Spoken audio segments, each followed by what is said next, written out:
पुण्यवंत पाताळ लोकी नेला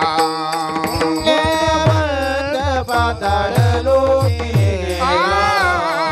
दरिद्री तो भाग्यवंत केला दरिद्री तो भाग्यवंत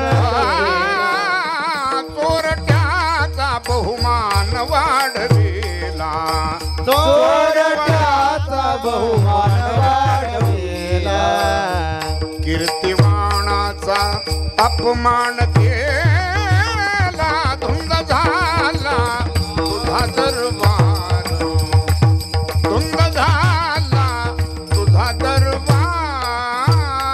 कीर्तिवानाचा अपमान केला धुंद झाला तुझा दरबार धुंद झाला तुझा दरबार वैर्यासी दिधली मोक्ष सिद्धी धनी मोक्ष गे कपटी आधी धला महानिधी कपटियाची सेवकाच्या ढुंगान मिळे जुधी सेवकाच्या डुंगान मिळते साळकासा त्रैलोक्य भावे भोवती धुंद झाला तुझा दरबार धुंद झाला तुझा दरबार भावे त्रैलोक्य धुंद झाला तुझा दरबार धुंद झाला पतिव्रताची व्रथा गुंतविली पतिव्रताची वृथा गुंतवी वेशागणिकाती सत्य लोकांनी वेशागणिकाची सत्य लोकांनी कळी स्वकुळाला विली कळी सकुळाला या गौरंदा ही गोष्ट बरी नाही गेली धुंद झाला तुझा दरबार धुंद झाला तुझा दरबार नाही गेली धुंद झाला तुझा दरबार धुंद झाला तुझा दरबार सत्ववानाचा बहु केला छळ सत्यवानाचा बहु केला कीर्तिवानाचे मारियेले बाळ कीर्तिवानाचे मारियेले बाळ सखा मनविषयी त्याचे नासे बळ सखा मनविषयी त्याचे नासे बळ जनी म्हणे मी जाणे तुझा खेळ धुंद झाला तुझा दरबार धुंद झाला तुझा दरबार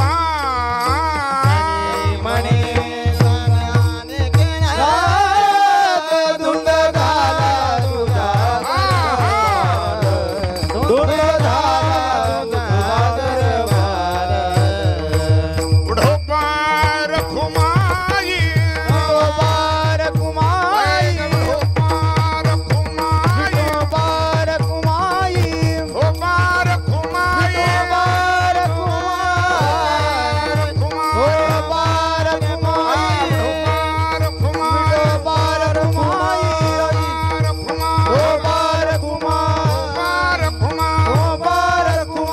उढोपार खुमाई बार कुमाई उढोपार खुमाई बार कुमाई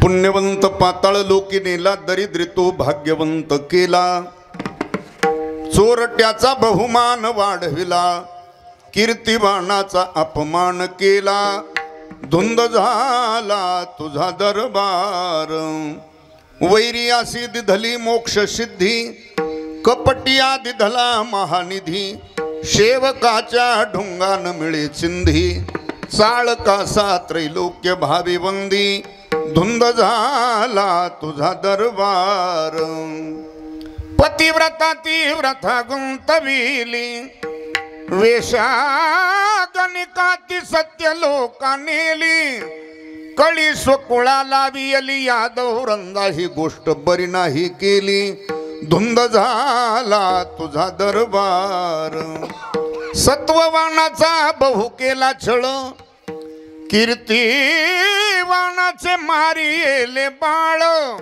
सखा म्हणविसी त्याचे नाशे बळ जनी म्हणे मी जाणे तुझा खेळ धुंद झाला तुझा दरबार विठ्ठला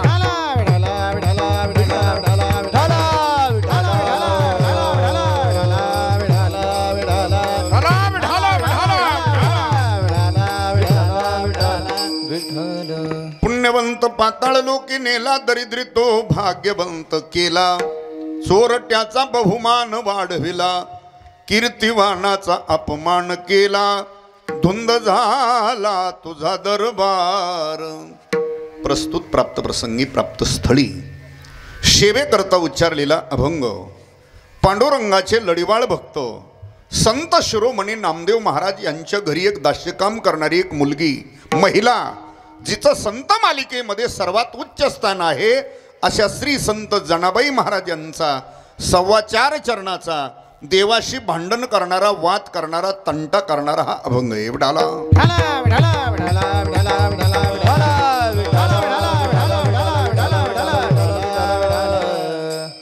पांडुरंगा करू प्रथम नमन पांडुरंगा करू प्रथम नमन पांडुरंगा करू प्रथम नमन चरण संताचिया संताचिया संताचिया त्यांच्या कृपा दानी कथेचा विस्तारू त्यांच्या कृपा दानी कथेचा विस्तारू दुसरे चरण संताजिया दुसरे चरण संताजिया त्यांचा कृपा अनेक देता विस्तारू त्यांच्या कृपा अनेक देता विस्तार त्यांच्या कृपादाने कथेचा विस्तारू बाबाजी सद्गुरुदास तुका जयांचे केली स्मरण होय सकळ विद्यांजातिकरण तेचे बंधू श्रीचरण श्री गुरूंचे ते नमस्कारुणी आता मस्तक हे पायावरी वारकरी संताच्या काय माझी वाणी मानेल संतांसी रंज उचितासी आपुलिया विढाला विढाला विढाला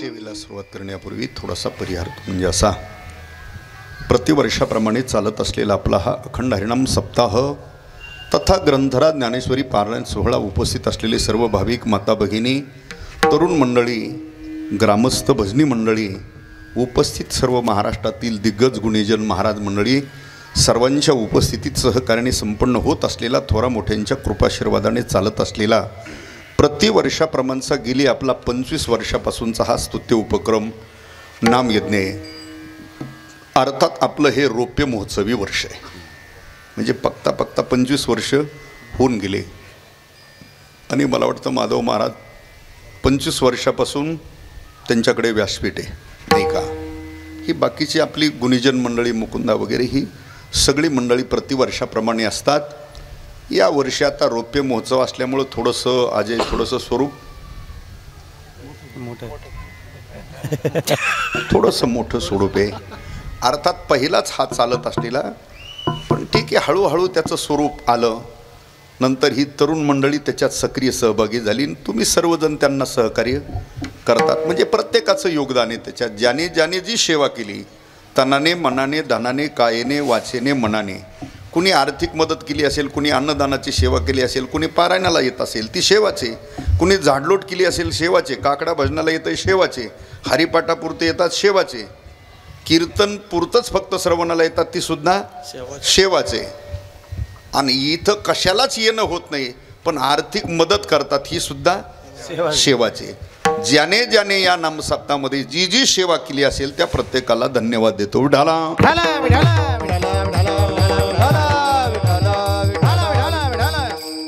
जास्त प्रस्तावना सांगून वेळ घेत नाही, आपला वेळही कमीच आहे. आपलं 8:30 ते मुकुंदा 8:30 ते 10:30.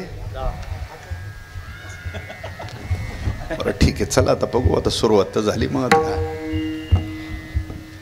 चला जास्त प्रस्तावना सांगत नाही. सेवेकरता जो उच्चारलेला अभंग आहे तो पांडुरंगाचे लढीवाळ भक्त संत शिरोमणी नामदेव महाराज त्यांच्या घरी दास्यकाम करणारी महिला, जिचं संत मालिकेमध्ये सर्वात उच्च स्थान आहे, अशा श्री संत जनाबाई महाराजांचा 4.25 चरणाचा देवाशी भांडण करणारा, वाद करणारा, तंटा करणारा हा अभंग आहे. एकूण वादाचे 4 प्रकार आहेत. किती प्रकार आहेत? वाद, अनुवाद, संवाद आणि विवाद. किती प्रकार आहेत? राहील ना लक्षात? शास्त्रांचा आहे तो वाद आहे. शास्त्रांचा काय आहे? म्हणजे एक मत नाही, प्रत्येकाने उद्धाराचं साधन भिन्न सांगितलं. कुणी कर्माने मोक्ष सांगितला, कुणी योगाने, कुणी ज्ञानाने, म्हणजे प्रत्येकाचं भिन्न मत आहे. म्हणजे शास्त्रांचा काय? वाद आहे. देवभक्ताचा आहे तो अनुवाद. देवभक्ताचा आहे तो काय? अनुवाद. पण त्यालाही वादच म्हणतात. जे बोलायचंय ते देवाशी, लक्षात ठेवा. भांडायचं असलं तरी कधी रागाने, कधी द्वेषाने, कधी मत्सराने. द्वापार युगामध्ये ज्या गोपिका गवळणी भगवान कृष्णाशी भांडत होत्या त्या कधी रागाने, कधी द्वेषाने, कधी मत्सराने भांडत होत्या, पण त्याला अनुवाद म्हटलं महाराज. आईशा गवळणी त्या अनुवाद करीती. काय म्हटलं त्याला? म्हणजे देवभक्ताचा काय? अनुवाद. पण तो वादच आहे, भांडणच आहे. गुरु शिष्याचा आहे तो संवाद. गुरु शिष्याचा काय? पण त्यालाही वादच म्हणतात. वादे वादे जायते तत्वबोधा. हा आलं लक्षात? म्हणजे गुरु शिष्याचा काय? संवाद. पण त्यालाही वाद म्हणतात. आणि चौथा जो आहे त्याला विवाद म्हणतात. काय म्हणतात? हा, ज्याला काहीच कारण नसतानाही जो होतो. काय? कारण नसतानाही जो होतो वाद, त्याला विवाद म्हणतात. त्याला विवाद म्हणतात. वाद, अनुवाद, संवाद आणि विवाद 4 सांगितले ना. तसं या अभंगामध्ये देवभक्ताचा झालेला अनुवाद आहे, भांडण आहे, तंटा आहे, वाद आहे. पण एक लक्षात ठेवा, देवाशी भांडण्याकरता सुद्धा अधिकार लागतो. अधिकारा वाचून भांडता येत नाही. मग जनाबाई देवाशी भांडते. काय अधिकार होता माझ्या जनाबाईचा? सांगतो 1 मिनिटात आपल्याला. जनाबाईचा अधिकार असा होता, जनाबाईने 4 युगामध्ये भक्ती भगवंताची केली होती. किती युगात? 4 युगामध्ये भक्ती भगवंताची केली. आणि 4 युगामध्ये जनाबाईने सेवा साधूची केली. जनाबाई सेवा साधूची करत होती आणि भक्ती भगवंताची करत होती. किती युगात? 4. करत, त्रेता, द्वापार आणि कली. 4 युगामध्ये जनाबाईने भगवंताच्या बरोबरीने अवतार घेत आली प्रत्येक युगामध्ये. आणि तसा नामदेवरायचा, जनाबाईचा आणि भगवंताचा अवतार प्रत्येक युगामध्ये आहेत. बरोबरीने आहे, नाही बरोबरीने आला. कसा? तुम्हाला क्रमवार सांगतोच थोडक्यात. सत्ययुगामध्ये भगवंताचा अवतार झाला नारसिंह. कोणता अवतार? लक्ष आहे ना तुमचं? कोणता अवतार?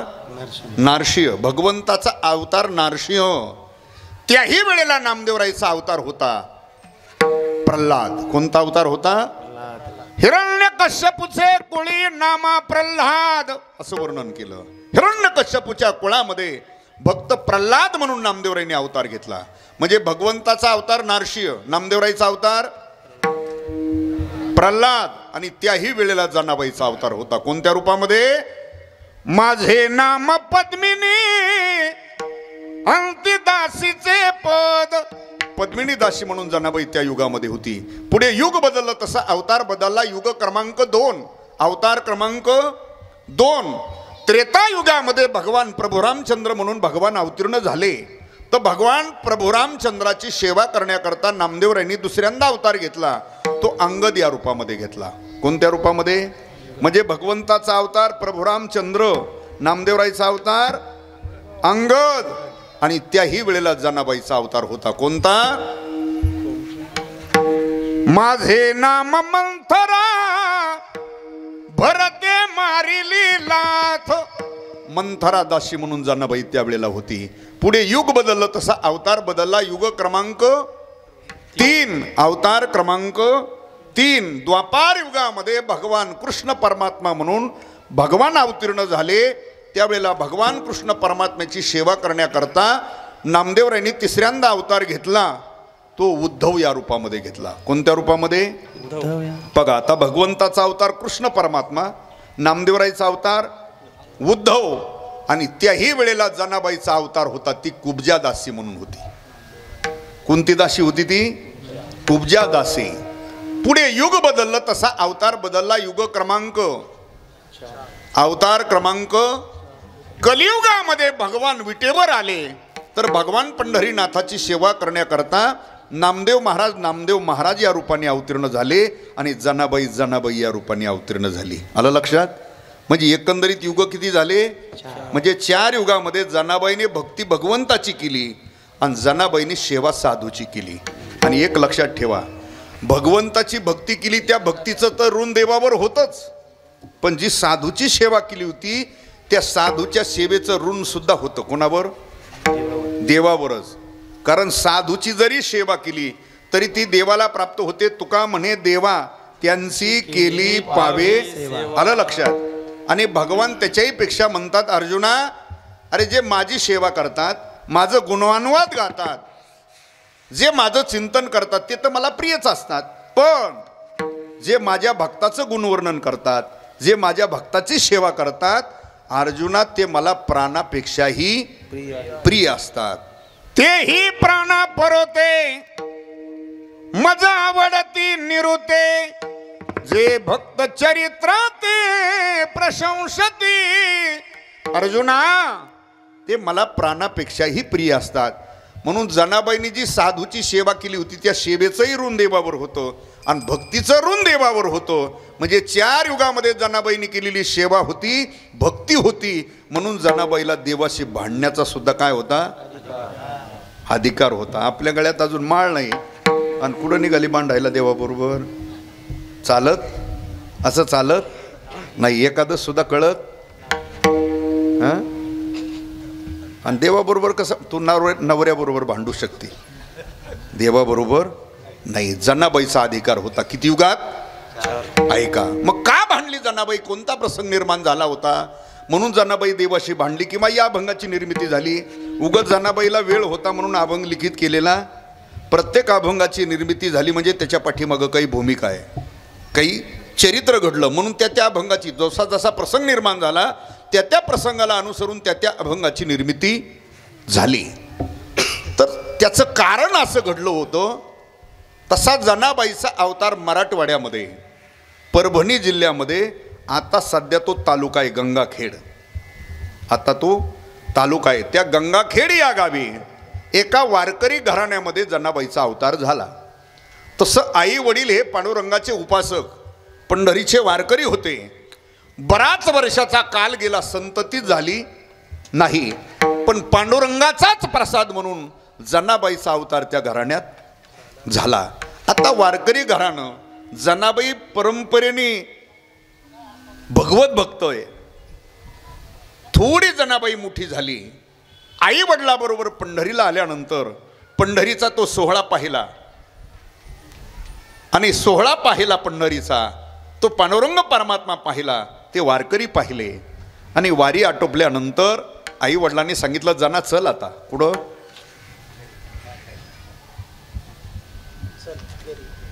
जनाबाईने सांगितलं, आता पंढरी सोडून परत येण्याची माझी इच्छा नाही.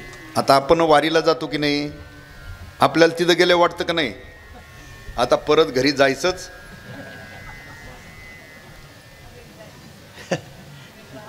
हा आपल्याला वाटतं का आता पुन्हा घरी जाणंच नको, आता पंढरीतच राहावं असं वाटतं का? का द्वादशी झाल्या वाटतं आपली सगळ्यात लवकर? हा आपला फरक आहे ना. आलं लक्षात? जनाबाईने सांगितलं आता पंढरी सोडून परत येण्याची इच्छा नाही. आई वडिलांनी पुन्हा पुन्हा विनंती केली, जना इथं पंढरीत एकटी कुठं राहते तू, चल. ऐकलं नाही. आता एकटीला पंढरीत कुठं ठेवावं? जनाबाईने सांगितलं बास, पंढरी सोडून येण्याची इच्छा नाही आणि मी येणारही नाही. मग एकटीला कुठं ठेवणार? म्हणून नामदेवरायच्या घरी जनाबाईची व्यवस्था केली. तसा नामदेवरायचा आणि जनाबाईचा पहिलाही 3 युगातला संबंध होताच. जनाबाई नामदेवरायच्या घरी राहू लागली. नामदेवरायच्या घरी पडलेली सगळी कामं जनाबाईला करावं लागायची. झाड लोट करी जनी केर भरी चक्र पाणी. जनाबाईने झाडलोट करावी, झाडलेला कचरा भगवंताने उचलावा आणि उकिरड्यावर नेऊन टाकावा. का? भगवंतावर जे ऋण होतं तिच्या भक्तीचं, त्या ऋणातून उतराई होण्याकरता भगवान वेळोवेळी तिला कामामध्ये मदत करत होते. आणि भगवान म्हणायचे, माझ्या जनीला नाही कुणी नाहू घाली चक्र पाणी. भगवान कधी कधी यायचे, जनाबाईला स्नान घालायचे, तिचे केस विसरायचे, तिची वेणी सुद्धा भगवान घालायचे. सगळी पडलेली भगवान काम करू लागत होते. कोणाला? जनाबाईला. ती भक्त आहे आणि त्या भक्ताच्या ऋणातून उतराई होण्याकरता भगवान तिला मदत करत होते. तसं नामदेवरायच्या घरी मोठा परिवार नामदेवरायचा. 14 माणसाचं एकंदरीत कुटुंब. किती माणसाचं? 14. आपल्यासारखं नव्हतं हमदो. हा, किती माणसाचं कुटुंब? 14 माणसाचं कुटुंब. बघा वर्णन केलं. गोनाई राजाई दोघी सासू सुना, दामाना मजाना बाप लेक. किती झाले? बोलत राहा फटाफटा, वेळ कमी, नाही तर मग कीर्तन लांबल. किती झाले? 6.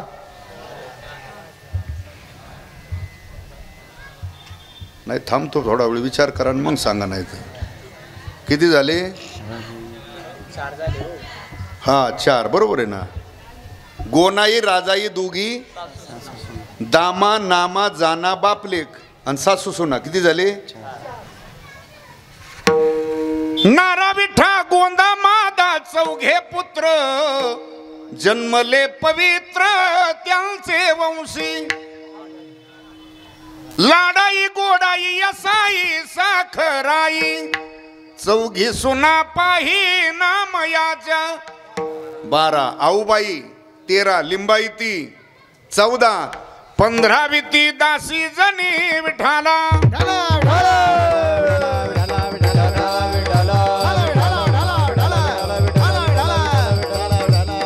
असं एकंदरीत 14 माणसाचं नामदेवरायचं कुटुंब.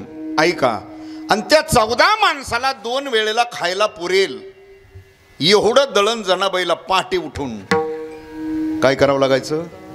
दळावं लागायचं. बरं 14 माणसं ते काही उदबत्ती छापगडी नव्हते, हे टप्पूच्या टप्पू गडी होते. 14चे 14. आणि त्या 14 माणसाला 2 वेळेला खायला पुरेल तेवढं दळण पहाटे उठून जनाबाईला दळण दळावं लागायचं. आणि पूर्वीचा काळ होता ज्यावेळेला लाईट नव्हती. आता जुन्या याच्यातल्या काही माता भगिनी, तुम्ही दळलंय का नाही आजी? पूर्वी दळलं का नाही जात्यावर? हा, ज्यांनी दळलंय त्यांनीच मान हलवा. ते पुरी तो का दळलंय का? ती बी मान हली. ते आता तू लाईटीच्या काळातली, तुला मोदीवानी चांगले आजचे दिन आले. हो, तू कायला मान हली होती? जुन्या वयस्कार थकेल म्हातारे आहेत, त्यांनी दळलेलं आहे, पहाटे उठून दळावं लागायचं. आणि दळलं तरच खायला होतं, नाही तर व्यवस्थाच नव्हती. तसं जनाबाईला 14 माणसाला 2 वेळेला पुरेल एवढं दळण पहाटे उठून दळावं लागायचं. आणि रोज जनाबाई सकाळी एकदा 4 वाजता उठली, दळण घेतलं, खुंट्याला हात लागल्याबरोबर लगेच सोर लागायचा. कान्हाई दळीन मी एकली, कान्हाई दळीन मी एकली, कान्हाई दळीन मी एकली, कान्हाई दळीन मी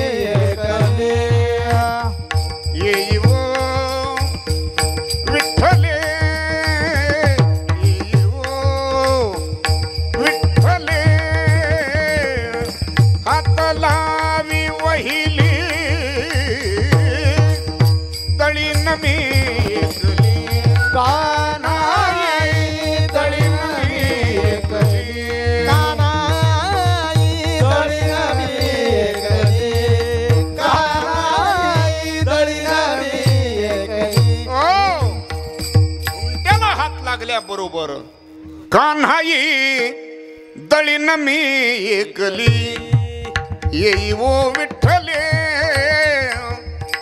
हात लावी वहिली दळीन मी एकली. आणि तो जनाबाईचा साच्या कानावर गेल्या बरोबर भगवान धावत यायचे. आणि भगवंताचा स्पर्श त्या खुंट्याला झाल्यावर वेळ लागतो का दळायला? ती काय सामान्य मोटर आहे काय? लगेच दळण व्हायचं. हा नित्याचा क्रमच चालू झाला रोजचा. पण एके दिवशी प्रकार असा झाला, चंद्रभागेच्या वाळवंटामध्ये नामदेवराईचं कीर्तन झालं. त्या कीर्तनला भगवानही होते, जनाबाई सुद्धा. आणि कीर्तनला हजर असल्यामुळे झोपायला उशीर झाला. झोपायला उशीर झाला की उठवायला होतोच. काय झोपायला उशीर झाल्या उठायला होतोच ना. पण जनाबाईचं तसं नाही घडलं. बरोबर 4 वाजता जनाबाई उठली, दळण घेतलं, खुंट्याला हात लागल्याबरोबर लगेच सोर लागला. आणि खुंट्याला हात लागला की लगेच सोर लागतो की नाही? आता तुम्हाला कधीतरी थोडंफार दळायचा प्रसंग येतोच कधीतरी. पण बघा माता भगिनीचा स्वभाव येतो. दळण घेतलं. आत्तापर्यंत असं घडलं का कोण्या माता भगिनीने एक 10-5 किलो दळण दळलं पण गुपचूप दळलं नाही? दळत ती गाणं म्हणणार म्हणते का नाही गाणं? पण त्याच्यातले एक यादव महाराज मला काही तिडा समजला नाही आत्तापर्यंत. म्हणजे कशात सापडलंही नाही. बघा प्रत्येक माता भगिनी राहती कुठं? राहती कुठं? सासरीच राहते ना. खाणं पिणं सासरचं, दळण जातं सगळं. पण गाणं भावाचं का म्हणते याचाच मेळ लागा ना मला. का म्हणते काय माहित नाही. दीपावळीला नाही बोलिलं तरी गाणं त्याच म्हणते. बरोबर का? एखादी माता भगिनी तुमच्यापैकी एखादी मालकाचं गाणं म्हटली का तुमच्यातली? मालकाचं म्हणेत, मुलाचं सुद्धा नाही, दिराचं तर म्हणणारच नाही. त्याचं कशाला म्हणे? सासऱ्याचंही म्हणू शकत. हा गाणं भावाचं का म्हणते याचा मेळ लागत. तसंच जनाबाई स्त्रीच होती ना. तसंच जनाबाईने एकदा हात लावला खुंट्याला की लगेच सोर लागायचा जनाबाईचा. पण ती आपल्यासारखी गाणं नव्हती म्हणत, वाट चार वाट सारान काय पगतो असलं नव्हती म्हणत. गायची ती पण कोणाला? भगवंताचं गात होती ना. कान्हाई. हा आणि भगवंताच्या कानावर तिचा स्वर गेला की भगवान लगेच यायचे पळतच. लगे भगवंतानी हात लावायचा आणि दोघांनी मिळून दळायचं. पण ऐका, जनाबाईने वर्णन भगवंताचं करावं. कान्हाई तर भगवंतानी माग म्हणावं. जनाई. ऐका, जनाबाई भगवंताचं चिंतन करत होती पण भगवान परमात्मा चिंतन करायचे. कोणाचं? असं आहे बरं हे चरित्र. आपल्यातले काही काही कीर्तनकार बी सांगतात. हा जनाबाई पुढं म्हणत होती, पांडुरंग माझा पिता, रखमाई माझी माता, आणि देवई माग म्हणत होता. असं कुठंच नाही. ते भोसडीचं बावळाटवानी सांगत आहे. हा असं नाही. ते विठाला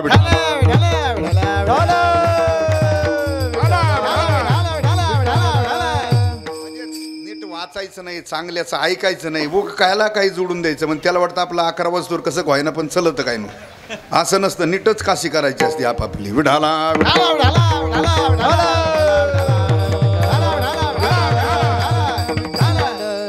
जनाबाई भगवंताचं चिंतन करायची. कान्हाई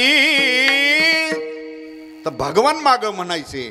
जनाई हा देवाच्या आणि भक्ताच्या भक्तीचा संबंध आहे. आला का ध्यानात? तसंच भगवान बरोबर 4 वाजता जनाबाईचा स्वर ऐकला. भगवान आले, दळण दळू लागले.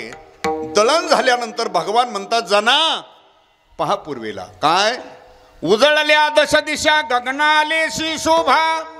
अगं जना, सूर्य उदय होण्याची वेळ आली आणि मंदिरामध्ये पूजा करण्याकरता जर पुजारी आले आणि मी जर विटेवर नसलो तर मग मला गेलं पाहिजे. निघाले भगवान घाई गडबडीने. पण चूक एक झाली देवाकडून. भगवंताच्या अंगावर हिरे माणिक मोती पाचू याने जडवलेला भरजरी शेला विसरला तिथे. आणि घाई गडबडीमध्ये भगवान निघाले. जनाबाईची 17 ठिगडाची गोधडी खांद्यावर टाकली आणि भगवान पळतच गेले जाऊन विटेवर अटेक्शन उभा राहिले. पूजा करण्याकरता ज्यावेळेला पुजारी आले तर ती लांबूनच देवाच्या अंगावर दिसली. काय? गोधडी. बरं ती प्रसिद्ध होती. पुजाऱ्याने पूजा थांबवली आणि विचार केला भगवंताच्या अंगावरचा हिरे माणिक मोती पाचू याने जडवलेला भरजरी शेला गेला कुठे? पूजा थांबली आणि मंदिरापासून जे घरं होते तिथूनच सुरुवात झाली शोध करायला.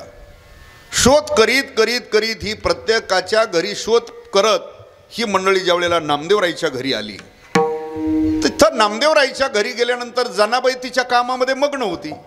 झाडलोट करणे, कचरा भरून टाकणे, पीठ भरून ठेवणे, साडा टाकणे, रांगोळी काढणे. सकाळची वेळ आहे आणि तो तिथंच पडला होता. कोण? शेला. शालू म्हटल्यावर दुसरीकडे जात येते. हा शेला म्हणा. लाईनीत राहायचं एकदम. कोण म्हणलं होतं रे? चला. भगवंताच्या अंगावरचा शेला आहे तो. जनाबाईचं लक्षही नाही त्याला काय काय जडवलंय, काय लावलंय, तो किती किमतीचा आहे, तिचं लक्षही नव्हतं. का? त्याचं कारण सांगतो. जनाबाई साधू आहे. जनाबाई कोण आहे? आणि साधूच्या चित्तामध्ये समलोष्ट समकांचन. हा साधूच्या चित्तामध्ये मातीला खड्याला जेवढी किंमत आहे तेवढी सोन्याला किंमत आहे. त्याच्यामुळं जनाबाईचं लक्षही नव्हतं त्याच्याकडे. ती तिच्या कामामध्ये मग्न होती. आणि शोध करणारी मंडळी ज्या वेळेला तिथं आली आणि तिथे दिसला कोण? हा त्यावेळेला ते शोध करणारी मंडळी म्हटले सापडला सापडला सापडला. जनाबाई म्हणते काय सापडलं? वा वा म्हणे काय सापडला. आणि बघा आता तो शेला सापडला कोणाच्या जवळ? जनाबाईच्या. दुसऱ्याच्या पुराव्याची गरज सांगावांगी नाही ना, तो प्रत्यक्षात सापडलाय ना. त्यावेळेला ते शोध करणारी मंडळी जनाबाईवर नको तसं तोंड सुख घेतलं.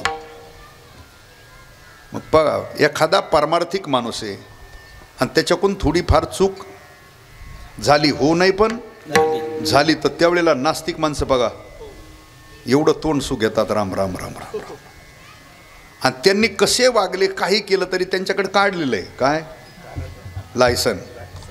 हा पण पारमार्थिक माणसं कोणी एखादी चूक झाली तर माणसं सहन करत. एवढं नको नको त्या शब्दामध्ये जनाबाईला बोलू लागले. वा देवाचे भक्त म्हणून घेता, देवाचं भजन करता, मंदिरात राहता आणि देवाच्या चोऱ्या सुद्धा तुम्हीच करता का? जनाबाईने विचारलं कसली चोरी? वा वा म्हणे. पुन्हा वर तोंड करून सांगती कसली चोरी? कोणी चोरला? हा भगवंताच्या अंगावरचा शेला. आणि मग तिने पाहिल्यानंतर जनाबाईच्या लक्षात आलं की देवाकडूनच हा इथं विसरला. पण देवाच्या अंगावर देव घेऊन गेलाय ना. काय? गोधडी. बरं ती कुणाची आहे? हा त्यावेळेला ते शोध करणारी मंडळी म्हणू लागले देवाच्या अंगावर स्वतःची गोधडी ठेवून आली आणि देवाच्या अंगावरचा हिरे माणिक मोती पाचू याने जडवलेला शेला घेऊन आली. त्यावेळेला जनाबाईने हात जोडले सांगितलं हा शेला मी आणलेला. भगवान इथं रोज मला 4 वाजता कामामध्ये मदत करू लागायला येतोय. भगवंताकडून विसरला. माझी गोधडी सुद्धा देवच घेऊन. आता हे पुजाऱ्याला खरं वाटत होतं काय? देवाचा आणि भक्ताचा कोणता संबंध असतो हा पुजाऱ्याला मेळ लागत असतो का? नाही लागत मेळ. देवाचा आणि भक्ताचा कोणता संबंध आहे हा मेळ लागत. पण आता प्रत्यक्षात पकडलं. वावा म्हणे देव तुला काम करू लागायला येतो. विटेवर उतरून बाद झालं. पुरे पुरे. जनाबाईला पकडलं. दोन्ही दंडाला दोरखंड बांधले आणि महाद्वारामध्ये घेऊन आले. पंढरीमध्ये हा हा म्हणता वार्ता पसरली. पण जुनी जी जाणती वारकरी मंडळी होती, शहाणे जाणते, त्या प्रत्येकाच्या मुखात एकच वाक्य होतं की जनाबाईकून हे कृत्य घडू शकत नाही, जनाबाई देवाची चोरी करू शकत नाही. हे प्रत्येकाच्या मुखात वाक्य होतं. पण प्रत्यक्षात तिच्या जवळच सापडलाय ना. काय? पुरावा आहे ना. आता पुरावा असल्यावर काही चालत. वशिला असो नाही तर काही असो, पुरावा सापडल्या काहीच करता येत नाही. बर निर्णय झाला त्यावेळेला. म्हटले आता हिला शिक्षा काय द्यायची? म्हटले आता हिला शिक्षा एकच आहे.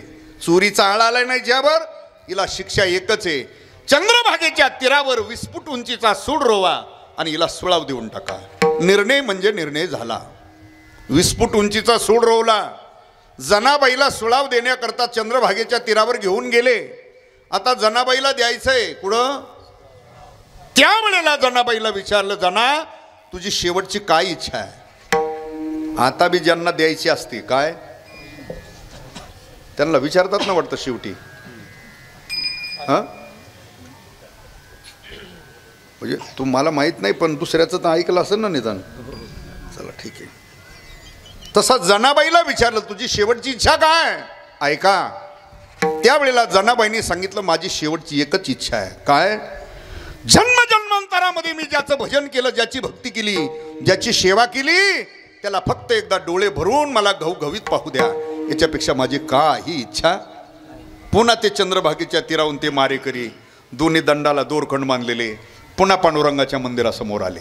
पांडुरंगाच्या समोर नेऊन जनाबाईला उभा केला. ऐका भगवान पांडुरंगाच्या समोर जनाबाई उभा आहे.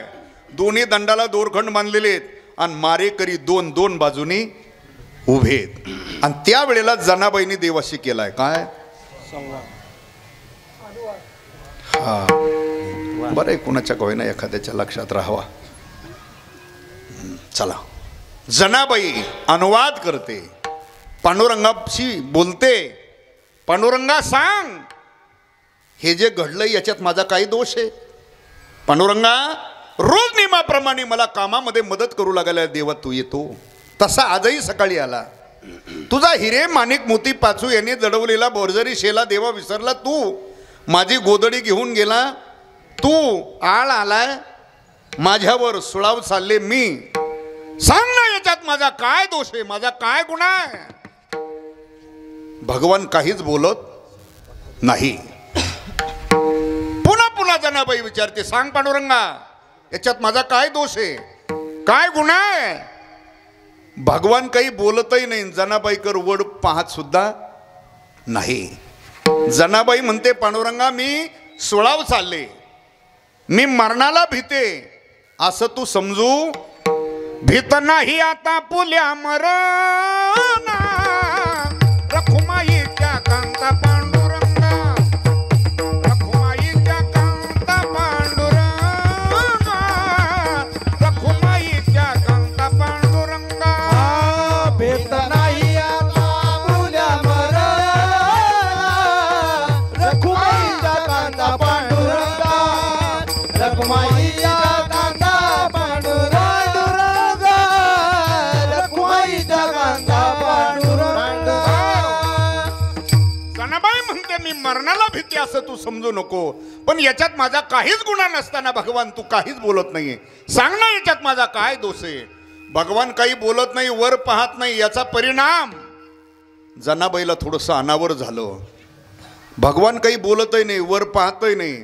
जनाबाईचा क्रोध थोडासा अनावर झाला आणि जनाबाईने डायरेक्ट दिले देवाला काय. विठ्या विठ्या मूळ माईच्या कारट्या.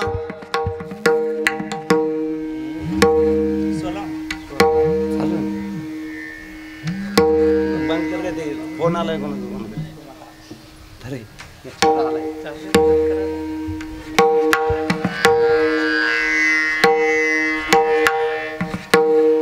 विठ्या विठ्या मूळ माईच्या कारट्या. तुझं गेलं मढ तुला पाहुनी काळ रड. तुझी रांड रंडकी झाली अक्षयी सुडा सावित्री ल्याली. उभी राहुनी अंगणी शिव्या देती दासी जनी. शिव्या दिल्या देवाला तरी भगवान काही बोलतही नाही आणि वर पाहत सुद्धा नाही. भगवान काहीच बोलत नाही, वर पाहत नाही. मग जनाबाई म्हणते पांडुरंगा सांग जन्मजन्मांतरामध्ये आम्ही तुझं भजन केलं, सेवा केली, त्याचं हेच फल दिलं का तू की आमच्या वेळ आली जायची कुठं. हा त्यावेळेला जनाबाई म्हणते पांडुरंगा तुझा 7-12 मला 4 युगातला माहिती. किती युगातला. कारण प्रत्येक युगामध्ये मी तुझ्या बरोबर अवतार घेतलेला आहे. प्रत्येक युगामध्ये तुझ्याकडून अनेक भक्तावर अन्याय झाला. जसा आज माझ्यावर अन्याय झाला देवा तसा आतापर्यंत अनेक भक्तावर तुझ्याकडून अन्याय झाला. आणि तुझा 7-12 मला माहिती. किती युगातला. कारण प्रत्येक युगामध्ये मी तुझ्या बरोबर आलेली आहे. आणि एक लक्षात ठेवा, माणूस कोणत्याही क्षेत्रातला असला, तो किती मोठा झाला, कोणत्याही क्षेत्रातला असला आणि किती मोठा झाला, तर लहानपणीचा जोडीदार कधीच भेटू नये. नेमच आहे तो. माणूस किती उंचीवर गेला आणि लहानपणीचा जोडीदार भेटला आणि तो एवढंच म्हटलं ना, तुझं जसं पहिलं मला. गेली का सगळी? बरोबर आहे का नाही? तसं जनाबाई म्हणते, तुझा 4 युगातला 7-12 मला माहिती आहे. तुझ्याकडून आतापर्यंत अनेकावर अन्याय झाला, तुझ्या दरबारामध्ये खरा न्याय राहिला नाही. तू अन्यायाने कसा वागतो सांगू तुला. मग हे सांगण्याकरता या अभंगाची निर्मिती झाली. तू अनेकावर अन्याय घडला, कोणाकोणावर अन्याय घडला तुझ्याकडून सांगू तुला. उदाहरण क्रमांक, पुण्यवंत पाताळ लोकी नेला, पुण्यवंत पाताळ लोकी नेला, पुण्यवंत पाताळ लोकी नेला, पुण्यवंत पाताळ लोकी नेला. सांग ना पांडुरंगा. पुण्यवान असलेला राजा बळी पहिलं उदाहरण मांडलं. पुण्य करणं हा गुन्हा होता का त्याचा? यज्ञ करणं हा गुन्हा आहे, दान देणं हा गुन्हा होता का? पण घातला तू त्याला कुठं? कारण प्रत्येक युगामध्ये भगवत प्राप्तीची, उद्धाराची विधिविधानं भिन्न होती. त्या युगामध्ये यज्ञानेच मोक्ष मिळत होता. कशाने मिळत होता? यज्ञाने मोक्ष मिळत होता. आणि तो अवतार संपन्न असल्यामुळे यज्ञ करत होता. 98 यज्ञ पूर्ण झाले. त्याचे किती? लक्ष आहे तुमचं? किती झाले? 98 यज्ञ पूर्ण झाले. 99वा यज्ञ सुरू झाला. आणि 99 यज्ञ जर पूर्ण केले तर पुण्य मिळताना 100 यज्ञाचं मिळतं. म्हणजे एका यज्ञाचं एक्स्ट्रा मिळतं. आणि 100 यज्ञाचं पुण्य जर आपल्याकडे असलं तर त्याला पद कोणतं मिळतं? इंद्रपद मिळतं. ज्ञानोबाराय म्हणतात, का शतमक संपत्ती स्वर्गीची आहे. हा, 100 यज्ञाचं पुण्य मिळालं तर इंद्रपद मिळतं. त्याच्यापेक्षा ज्ञानोबराय म्हणतात, का 101 जन्मा जन्मोनी ब्रह्मकर्मा. ज्ञानोबराय म्हणतात 100 जन्म जर ब्राह्मण कुळामध्ये घेतले आणि निष्णात ब्रह्मकर्म केलं तर तो ब्रह्मदेव होतो. काय होतो तो? ज्ञानोबा. यज्ञभूतांच्या पाळना, नाश कार्या कारणा, पावया उपासना, ब्रह्मस्थानी प्रस्थान. यज्ञभूतांच्या पाळना, नाश कार्या कारणा, पावया उपासना, ब्रह्मस्थानी प्रस्थान.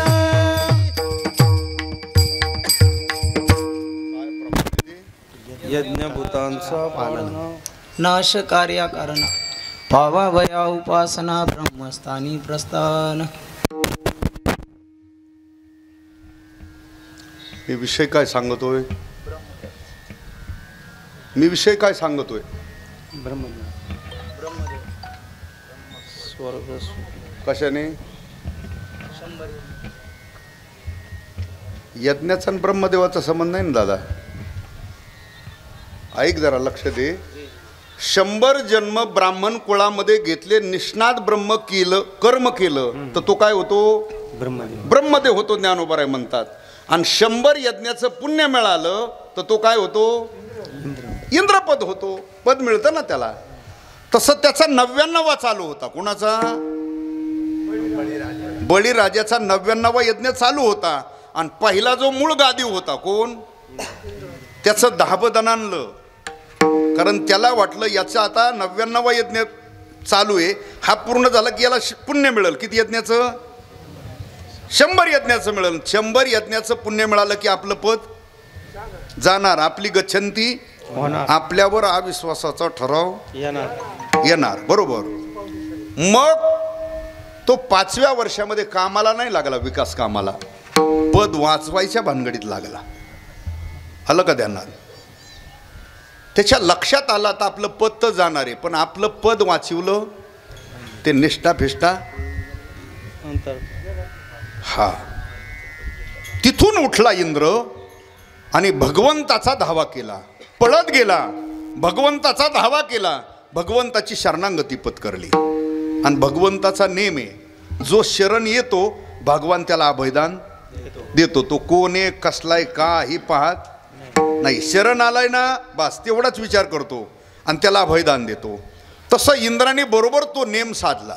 गेला, भगवंताची शरणागती पत्करली, पाय धरले आणि सांगितलं, भगवान मुझे बचाव. बर, भगवंतानी आता शरण आलेला पाहिला, कोण आहे, काय, कशा करता. ठीक आहे, सांगितलं, मी तुला अभयदान दिलं, तुला काही होऊ देत नाही, तुला आज जाऊ देत काय चिंता करू नको. भगवंतानी उठवल्यानंतर त्याला विचारलं, नेमकी तुझी समस्या काय. ऐका, त्या इंद्राने समस्या सांगितली. पहा म्हटलं खाली, काय, अहो तो बळी यज्ञ करतोय. भगवान म्हटले, करू दे ना, मग यज्ञानेच उद्धार होतो, मोक्ष मिळतो, करू दे. अहो पण भगवान त्याचा 99वा चालू झालाय. भगवान म्हटले, होऊ दे ना. अहो पण 99वा यज्ञ पूर्ण झाल्यानंतर त्याला 100 यज्ञाचं पुण्य मिळेल. भगवान म्हटले, मिळू दे ना. अहो पण 100 यज्ञाचं पुण्य मिळाल्यावर त्याला इंद्रपद द्यावं लागेल. भगवान म्हटले, देऊ ना. अहो तो म्हटला, माझं आहे ना, देऊ काय. मग तो म्हटला, त्याच्याकरता मी तुम्हाला अगोदर आलोय. काय, तुम्ही मला अभयदान दिलंय, वाचवणार, मला शब्द दिलेला आहे, म्हणून तर मी तिकून इकडे आलोय तुमच्याकडं. म्हणजे तेव्हापासून पद वाचवायसाठी यायची सुरुवात झालेली आहे, तेव्हापासून. हा, मी तुमच्या शरणागती पत्करली, तुम्ही मला अभयदान दिलंय, वचन दिलंय. भगवंताचाही नाविला झाला. अगोदर शब्द गुंतलाय ना याला, तुला मी वाचवणार. नाविला झाला आणि भगवंताला स्वतंत्र अवतार घ्यावा लागला, वामनाचा. बट्टूचा वेश धारण केला आणि त्या यज्ञ मंडपामध्ये बळीच्या गेले. आता बळीने विचार केला, कोणीतरी भूदेव आहेत, ब्राह्मण आहेत, स्वतःहून आपल्या यज्ञात आलेत. तो स्वतः, त्याची पत्नी पुढे गेले, त्यांची पाद्यपूजा केली, आणून सिंहासनावर बसवलं आणि सांगितलं, भूदेवा आपण स्वतःहून माझ्या यज्ञामध्ये आलाय, मी माझं भाग्य समजतो. काय इच्छा असेल तर मागा, मी देण्याकरता समर्थ आहे. वचनम किम दरिद्रता, काय इच्छा असेल तर मागा, मी देण्याकरता समर्थ आहे. त्यावेळेला त्या भूदेवानी सांगितलं, बळी अरे जगाचं कल्याण हीच आमची इच्छा आहे, मला तुझ्याकडून काही अपेक्षा.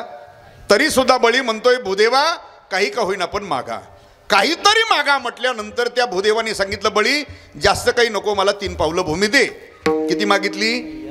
त्यावेळेला बळी म्हणतो, महाराज तुम्ही विद्वान दिसता, वयोवृद्ध दिसता, ज्ञानी दिसता, पण मागायची काही तुम्हाला बुद्धी दिसत. अहो ज्याला काहीच कळत नाही ते सुद्धा मागून घेतात. गाण्या गुण्यावर कविता वेळ घालवतात, ते सुद्धा मागून घेतात. तुम्हाला अजून काहीच मागायची बुद्धी दिसत नाही, अजून एकदाही बोली केलेलं मी पाहिलं नाही. हं, त्यावेळेला सांगितलं, मला जास्त काही नको, 3 पावलं भूमी दे. पण त्यावेळेला बळीने सांगितलं, 3 पावलं म्हटल्यावर तुम्हाला जिथली पाहिजे तिथली घ्या, हे सगळं माझंच आहे. रोडच घ्या, हायवे रोडला घ्या, गंगेच्या काठावर घ्या, तुम्हाला जिथं पाहिजे तिथं घ्या, हे सगळं माझंच. त्यावेळेला त्या भूदेवाने सांगितलं, घ्या नाही, संकल्प सोडून द्या. बरं, हे पाणी घेऊन. पाणी आणण्याकरता ज्या वेळेला बळी गेल्यानंतर तिथं दैत्यांचे गुरु शुक्राचार्य बसले होते. शुक्राचार्यांनी ओळखलं होतं, हा भगवान परमात्मा आहे, वेश पालटलेला आहे, माझ्या शिष्याला फसवतोय. त्यावेळेला त्या शुक्राचार्यांनी सांगितलं, बळी दान देऊ नको, तो ब्राह्मण नाही, तो भगवान आहे, त्या विषयात तुला फसवतोय. जर तू त्याला काही दान दिलं तर तुझी उपजीविका भागणे एवढे काही तो ठेवणार नाही. पण त्यावेळेला बळी म्हणतो, मी तर काही ओळखलं नाही, पण गुरु महाराज तुम्ही म्हणताय तो भगवान आहे, आणि जर तो भगवान असेल, वेश पालटून माझ्या दारामध्ये येऊन मला जर दान मागत असेल तर माझ्यासारखा दाता कुणी नाही आणि त्याच्यासारखा भिकारी कुणी नाही. आलं का लक्षात. तुम्ही गुरु जरी असले तरी आज मी तुमचं ऐकू शकत नाही. आणि एक लक्षात ठेवा, भगवंतात आणि आपल्यात अंतर पाडणारा गुरु असेल तर त्यावेळेला गुरुचं सुद्धा ऐकू नये. गाथा सांगतोय, न मानावे ऐसे गुरुचे वचन, जेने नारायण अंतरेल. हा, ऐकू नये. नाही ऐकलं त्याने, झारी उचलली, घेऊन आला, संकल्प सोडणार. पण शुक्राचार्याला तळमळ होती ना शिष्याबद्दल, की आपल्या शिष्याला वाचवलं पाहिजे, काय करावं. मग शुक्राचार्याला कायद्यातले काही कलम माहीत होते. शुक्राचार्याला हा नेम माहीत होता, संकल्प सोडताना मंत्र उच्चार करतानाच हातावर पाणी सुटलं तरच तो संकल्प पूर्ण होत असतो. कोरडे मंत्र उच्चारले संकल्पाचे आणि पाणी जर हातावर सुटलं नाही तर तो संकल्प पूर्ण होत नाही. हे शास्त्र त्यांना माहीत होतं. मग शुक्राचार्याने सूक्ष्म रूप धारण केलं आणि झारीच्या तोंडामध्ये जाऊन बसले. आणि त्यांनी विचार केला, मंत्र उच्चार करताना झारीच्या तोंडातून पाणी सुटू द्यायचं. मग झारीच्या तोंडात योग मायेच्या साह्याने सूक्ष्म रूप धारण करून बसले आणि एका डोळ्याने बाहेर पाहत होते या दोघांचं काय चाललंय ते. पण आता जो संकल्प सोडून घेत होता तो अर्धवट मंगल अष्टक पाठ केलेला ब्राह्मण नव्हता. हा तो भगवान आहे. तो कोण आहे? त्याला विश्वत चक्षु म्हणतात. जो क्षणात या विश्वाला पाहतो त्याला झारीच्या तोंडातलं दिसत नाही काय. संकल्प सोडताना सांगितलं बळी थांब, का झारीच्या तोंडात काहीतरी बसलेले दिसतंय. म्हणून भगवंतानी तो अभिमंत्रून दर्भ दिला आणि सांगितलं झारीच्या तोंडामध्ये घाल. आणि हे पाहत होत असं झारीच्या तोंडामध्ये तो दर्भ घातला. आड आला म्हणून फोडी याला डोळा, बळीने आंधळा शुक्र केला. शुक्राचार्याचा डोळा फुटला आणि डोळा फुटल्यानंतर आपलं मूळ रूप धारण केलं आणि पहिल्या जागेवर जिथं होतं तिथं जाऊन बसलं. संकल्प सुटला आणि संकल्प सुटल्यानंतर बळीने सांगितलं, भूदेवा घ्या, तुम्हाला कुठले पाहिजे तिथले घ्या. किती पावलं ऐका. ज्या वेळेला त्या वामनाने पहिला पाय पृथ्वीवर टाकला त्यावेळेला पृथ्वीवर जिथपर्यंत बळीची सत्ता होती ती एकाच पावलामध्ये व्यापली. दुसऱ्या पावलामध्ये स्वर्गापर्यंत जेवढी बळीची सत्ता होती ती दुसऱ्या पावलामध्ये व्यापली. आणि त्यावेळेला बळीला कळालं याचे पाय.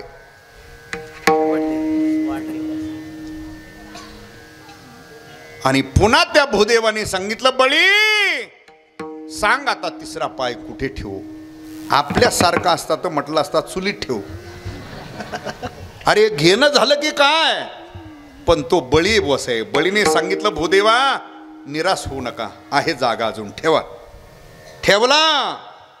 तू का म्हणे बळी शिवाजीला पायातळी, शिवाजीला पायातळी,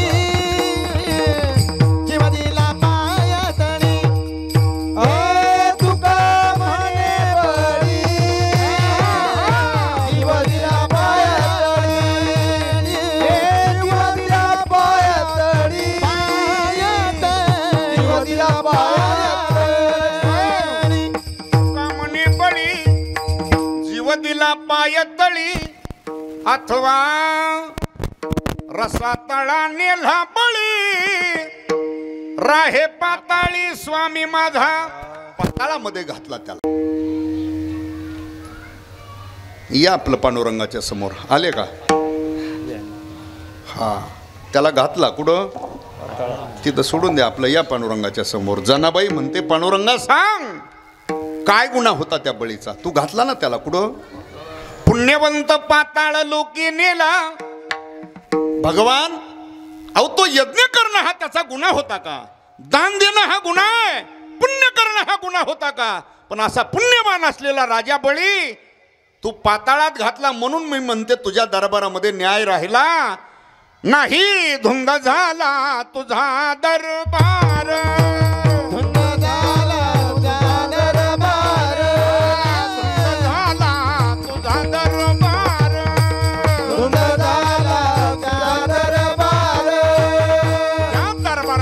खरा न्याय राहिला नाही.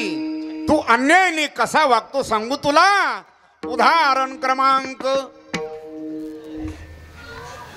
तेवढं तरी म्हणा ना निदान. किती दरिद्री तो भाग्यवंत केला, दरिद्री तो भाग्यवंत केला, दरिद्री तो भाग्यवंत केला, दरिद्री तो भाग्यवंत केला.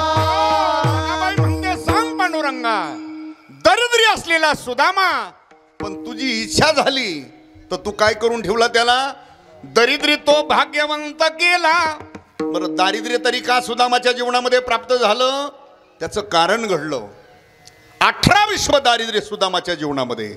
पण का घडलं ते त्याचं कारण असं होतं भगवान कृष्ण परमात्मा बलराम दादा सुदामा सांदीपानी ऋषीकडे विद्याभ्यास करण्याकरता गुरुग्रही बरोबरीने थांबले होते म्हणजे ते तसे गुरुबंधू आहेत बराच काही काल गेला एके दिवशी असा भयान पाऊस झाला एवढा रात्रीचा पाऊस झाला सकाळी उठल्यानंतर पाहिलं तर जिकडं पाहतात तिकडं सगळं पाणीच आश्रमामध्ये सगळं पाणी सांदीपानी ऋषीच्या आणि जे सरपण होतं स्वयंपाकाकरता ते सरपण सध्या सगळं पाण्यामध्ये भिजलेलं होतं त्या गुरुमातेने सांगितलं बाळा हो स्वयंपाक करण्याकरता आता काही व्यवस्था बरं त्यावेळेला सरपण भिजलंय म्हणून काही सोय नव्हती व्यवस्था नव्हती मग काय करायचं आता त्यावेळेला भगवंतानी सांगितलं गुरुमाते काही चिंता करू नको आम्ही कुठून तरी वाळलं सरपण घेऊन येतो निघाले ते आश्रमाच्या बाहेर पडले भगवान पुढं दादा माग आणि सुदामा त्याच्याही पण त्या गुरुमातेने विचार केला आता हे सेवा म्हणून सरपण आणायला चाललेत हे आपले कोण आहेत शिष्य आहेत ऐका नाथ महाराजाचा नेम सांगतो नाथ महाराज शांतीब्रह्म एकनाथ महाराज म्हणतात शिष्य जरी असेल पण गुरुनी त्या शिष्याची फुकट सेवा घेऊ नये आणि जर शिष्याची फुकट सेवा गुरु घेत असेल तर त्याला गुरु म्हणता येत नाही प्रमाण सांगतो प्रमाणाशिवाय बोलू नये नेघे शिष्याची सेवा मानी देवा सारिखे जो शिष्याला सुद्धा परब्रह्माचं स्वरूप मानतो त्याला खरं गुरु त्याला खरं काय म्हणायचं नाही तर मग शिष्यन गुरुन हे पोळा फुटलाय आता सगळा ऊत आलाय त्याला टेम्पू भरत आहे गुरुचे आणि शिष्याचे गुरुलाच गुरुचा अधिकार कळला तर शिष्याला काय धोरण लागन हां आणि नियम असा आहे ज्या गुरुकडे आपण काही अभ्यास केला राहिलो त्याला जर तुम्ही गुरु मानत नसले तरी तुम्हाला विद्या फलद्रूप होणार हे सुद्धा लक्षात ठेवा म्हणजे शिष्याने शिष्याचा नियम पाळला आणि गुरुने सुद्धा गुरुचे नियम पाळले आलं लक्षात मग त्या गुरुमातेने विचार केला यांची फुकट सेवा घेणं बरं नाही पण सांगितलं बाळा हो तसं जाऊ नका थांबा थोडंसं ती गुरुमाता घरामध्ये गेली आणि 2-3 मुठी चणे फुटाणे आणले काय आणले 3 मुठी फुटाणे आणले आणि सुदामाकडे दिले आणि सांगितलं जाता जाता एवढं खात तरी जा आता भगवान काही अंतर पुढं होते दादा मागं बळीराम दादा आणि सुदामा त्याच्या मागं त्या गुरुमातेने दिलं हातात 3 मुठी कोणाच्या तिला वाटलं ब्राह्मणे सारखी वाटणी करील हा दिलं त्याच्या ताब्यात पण आश्रमाच्या बाहेर गेलो त्यांनी एकट्याने सपाटा लावला भगवान पुढं दादा त्याच्या मागं हे एकटंच हानीत होतं आता भगवान येतो त्याला काय कळत नाही न सांगता तुम्हा कळू येते भगवंताच्या लक्षात आलं यांनी तर का गड्या एकट्याने सपाटा लावलाय पुढं चालता चालता भगवान त्याच्याबरोबर बोलत होते पण आता एक तर हे फुटाणे खात होतं फुटाणे खाताना एक तर तोठरा बसतो बरोबर त्याच्यामुळं सुदामाचे शब्द स्पष्ट येत नव्हते भगवान म्हटले सुदामा तुझा आवाज स्पष्ट येत नाही रे तो म्हटलं आवाज बसलेला आहे जरा आणि काही माणसं त्याचा आवाज नाही चालला का नाही तिथली सिस्टीमच चांगली नव्हती माझा चांगला आवाज लागत होता अरे तो आवाजच लागला आणि सिस्टीमवाल्याला काय दोष देतो तुझा आवाज चांगला असल्यावर सिस्टीम कसली असलो बिगर सिस्टीमचा चालला पाहिजे ना त्याला म्हणाय तो आवाज चांगला तुला विको दी टरबल दी फरबल दी आमक दी तमक दी आणि मग तो हा चलतोय तू बिगर मायकाचा चल फडकऱ्यात कीर्तन करायला मग तू आवाजाचा जादूगारे का तमासगिऱ्याचा जादूगारे का ह्याचा ते कळन मग विठाला काय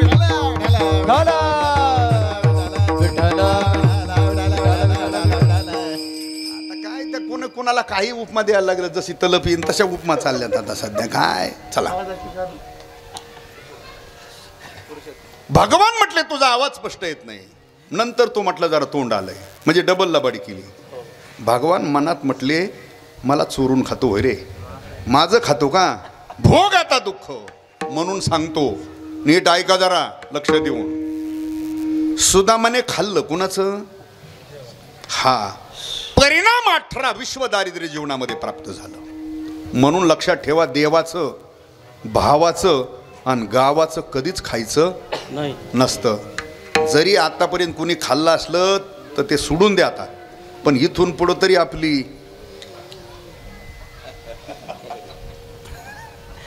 नीट वाटचाल करा असं म्हणायचं आहे मला हा, देवाचं खाऊ नका, भावाचं खाऊ नका आणि गावाचं खाऊ नका.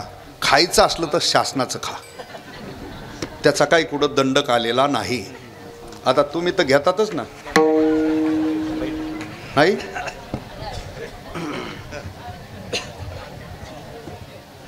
घेतात का नाही? मग काही म्हणल्या नाही म्हणल्यावर हा ठीक आहे, घ्या दुमत काही आमचं. आता तुम्ही बहिणी आहेत कुणाच्या? हा, पण मी अवन्यांनाच काही नाही बिचाऱ्यांना. मी म्हणतो तुम्हाला 1500 तर ह्यांना 1100 का व्हायना तेवढे व्हायना मिळायला पाहिजे. आलं लक्षात? शासनाचं खा, काही अडचण आलं का ध्यानात? पण देवाचं खाऊ, भावाचं खाऊ. बरेच गडी आहेत, थोडा व्हायना पण काटछाट हाणतातच भावाला. करू नका, काही मड्या बांधून नाही द्यायचं नाही.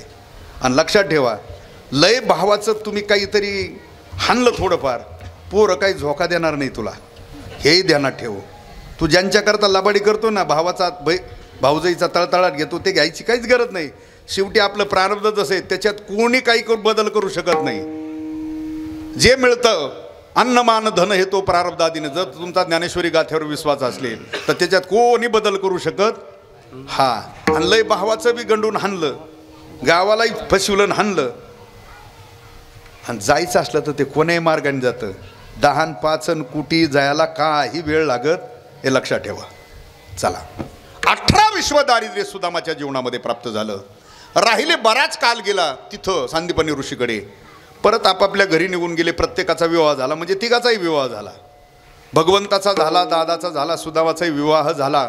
भगवान द्वारकेचा राजा झाला. भगवान द्वारकेचा सार्वभौम चक्रवर्ती, ऐश्वर्य संपन्न, षडगुण ऐश्वर्य संपन्न, एक भगवंताची जाण ऐका, यश श्री औदार्य, ज्ञान वैराग्य ऐश्वर्य, हे साही गुणवर्य, वसती जेथ म्हणून तो भगवंतो.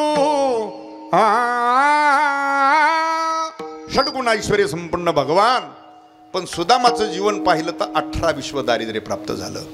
12 वर्षाचा काल गेला. किती वर्षाचा? 12 वर्ष भगवंताची आणि सुदामाची पुन्हा गाठ भेट सुद्धा झाली नाही. 12 वर्षाचा काल गेला. 4 लेकरं झाले सुदामाला. पण परिस्थिती एवढी नाजूक की 2 टायमाचं पोट सुद्धा भरत नाही. सुदामाला लज्जा रक्षण करणे इतकं एक धुडकं गुंडळलेलं, एक फाटकं उपरणं अंगावर, पत्नीला एकच फाटलेली साडी, आणि जे लेकर होते 4, ज्याला चड्डी आहे त्याला शर्ट नाही, ज्याला शर्ट आहे त्याला, हा, अशी दुर्भिक्ष अवस्था झाली. पण एक लक्षात ठेवा, पण सुदामाचा नेम असा होता, भजन अखंड करायचा सुदामा. जरी परिस्थिती एवढी नाजूक होती तर भजन सोडलं. श्रीकृष्ण गोविंद हरे मुरारे, हे नाथ नारायण वासुदेव, भजन अखंड करायचा. आणि दुसरा एक नेम होता सुदामाच्या जीवनातला. कोणता? रोज घरी आल्यानंतर स्वतःच्या पत्नीला भगवान कृष्ण परमात्म्याचं एकदा वर्णन करून सांगायचा, दिवसातून एकदा. किती वर्ष सांगितलंय? ऐका थोडंसं. एकाच देवाचं वर्णन किती वर्ष ऐकलं? मला तिची कमाल वाटते बिचारीची. एकाच देवाचं वर्णन म्हणजे सप्त्यामध्ये 8 दिवस नाही ऐकलं, किती वर्ष ऐकलंय? तिची कमाल. एकाच देवाचं वर्णन 12 वर्ष सलग ऐकलं. आपण अभंग डबल ऐकला तर म्हणतो मी तिथं ऐकलं होता राव यांचा. पण तुझ्या लक्षात काहीच राहिलेलं, लक्षात तेवढं पूर्ण राहिलं तर मग म्हटलं पाहिजे मी त्यांचं ऐकलेलं आहे, माझ्या पूर्ण स्मरणात आहे, मग त्याला श्रोता म्हटलं पाहिजे. बरोबर. आता तुम्ही एकच विषय रोज घरी गेल्यावर 4-5 मिनिटाचाच, पण रोज घरी पत्नीला सांगा बरं, तोच विषय रोज सांगा. तिला निश्चित शंका आहे की यांच्या हो, आणि नाही तर ती घरातल्याला सुद्धा म्हणेल यांना कुठंतरी न्या चांगल्या दवाखान्यात. तोच विषय 8 दिवस झालं माझ्यापाशी तोच सांगतात संध्याकाळी. मग तिची कमाल आहे ना, तिने किती वर्ष ऐकलंय. पण 12 वर्षानंतर ती म्हटली अहो. आणि सुदामा वर्णन काय करायचा? द्वारकेचा राजा भगवान कृष्ण परमात्मा सार्वभौम चक्रवर्ती राजा आहे, ऐश्वर्य संपन्न आहे, आणि तो माझा बालपणीचा मित्र आहे, माझा जोडीदार आहे, माझा सखा आहे, माझा गुरुबंधू आहे. आणि 12 वर्षानंतर तिने सांगितलं, हो आपल्या लग्नाला 12 वर्ष झाले, 12 वर्षापासून मी ऐकते की तुमचा जोडीदार, तुमचा गुरुबंधू, तुमचा सखा, तुमचा मित्र इतका जर श्रीमंत आहे ना, आपली तर खायची पंचायत आहे. मग एवढा जर तुमचा जोडीदार, मित्र, गुरुबंधू एवढा मोठा आहे ना, आपली जर ही अवस्था आहे तर एखाद्या दिवशी जा ना त्याच्याकडं, त्याला सांगा आमची परिस्थिती अशी, तो निदान काहीतरी देईल तरी. हा ऐका. त्यावेळेला सुदामाने उलट पत्नीला सांगितलं, ग धर्मशास्त्र असे देवाकडे काही मागायचं नसतं, जो देवाकडे मागतो तो भक्त नसतो, आणि खरा भक्त असतो तो देवाकडे कधीच काही मागत नसतो. उलट त्याने धर्मशास्त्र सांगितलं, ग ऐक सुशिले, धर्मशास्त्र असे देवाकडे जाताना, गुरुकडे जाताना, किंवा म्हणजे साधूकडे जाताना, राजाकडे जाताना, ब्राह्मणाकडे जाताना आणि आजारी माणसाला भेटायला जाताना रिक्त हाताने कधी जायचं नसतं, असं धर्मशास्त्र आहे. देव द्विज गुरु, आलं का लक्षात? आता मला सांगा, आपण काय नेणार आहे देवाला? पण तसं रिक्त हाताने देवाकडे जाऊ, काहीतरी नेलं पाहिजे. गुरुकडे जाताना म्हणजे साधूकडे जाताना रिक्त हाताने जाऊ नये. ब्राह्मणाच्या भेटीला जाताना सुद्धा तसं जाऊ नये, ब्राह्मणाला काही का होईना दान दिलं पाहिजे. आता राजा आहे, आता आपल्या देशाचा राजा कोण? मोदी साहेब आहेत. आता आपण भेटायला गेलो होतो, काय नेणार आहे तो आपण देऊन देऊन त्याला, पण दिलं पाहिजे, नेम येतो. आणि आजारी माणसाला भेटायला जाताना सुद्धा तसं गेलं नाही पाहिजे, धर्मशास्त्र आहे. आता ते काही खायच्या मापात राहिलेलं नसतं. कोण? म्हणजे ज्या वेळेला आपण त्या नातेवाईकाला भेटायला जातो, आपण कधी जातो? फारच एका जाग्यावर जायच्या वेळेस हा चमच्याने चालू आहे त्या वेळेला जातो. मग सफरचंदाची पिशवी, केळाचा डझन, नारळ, बिस्किटाचा, हा मग तिथं गेल्यावर त्या म्हाताऱ्याच्या पोरी जमलेल्या असतात. हा मग आपण गेल्यावर विचारतो कसं काय, ते म्हणतात का हे गिळत नाही, आता गिळतच नाही, आता चमच्याने दूध चालू आहे. आणि मग ते प्रत्येक नातेवाईकांनी नेलेले बिस्किटाचे पुढं तिथंच असतात, केळाचा डझन असतो, सफरचंदची पिशवी असते, आणि त्या 2-3 पोरी असतात ना वडला करता आलेल्या.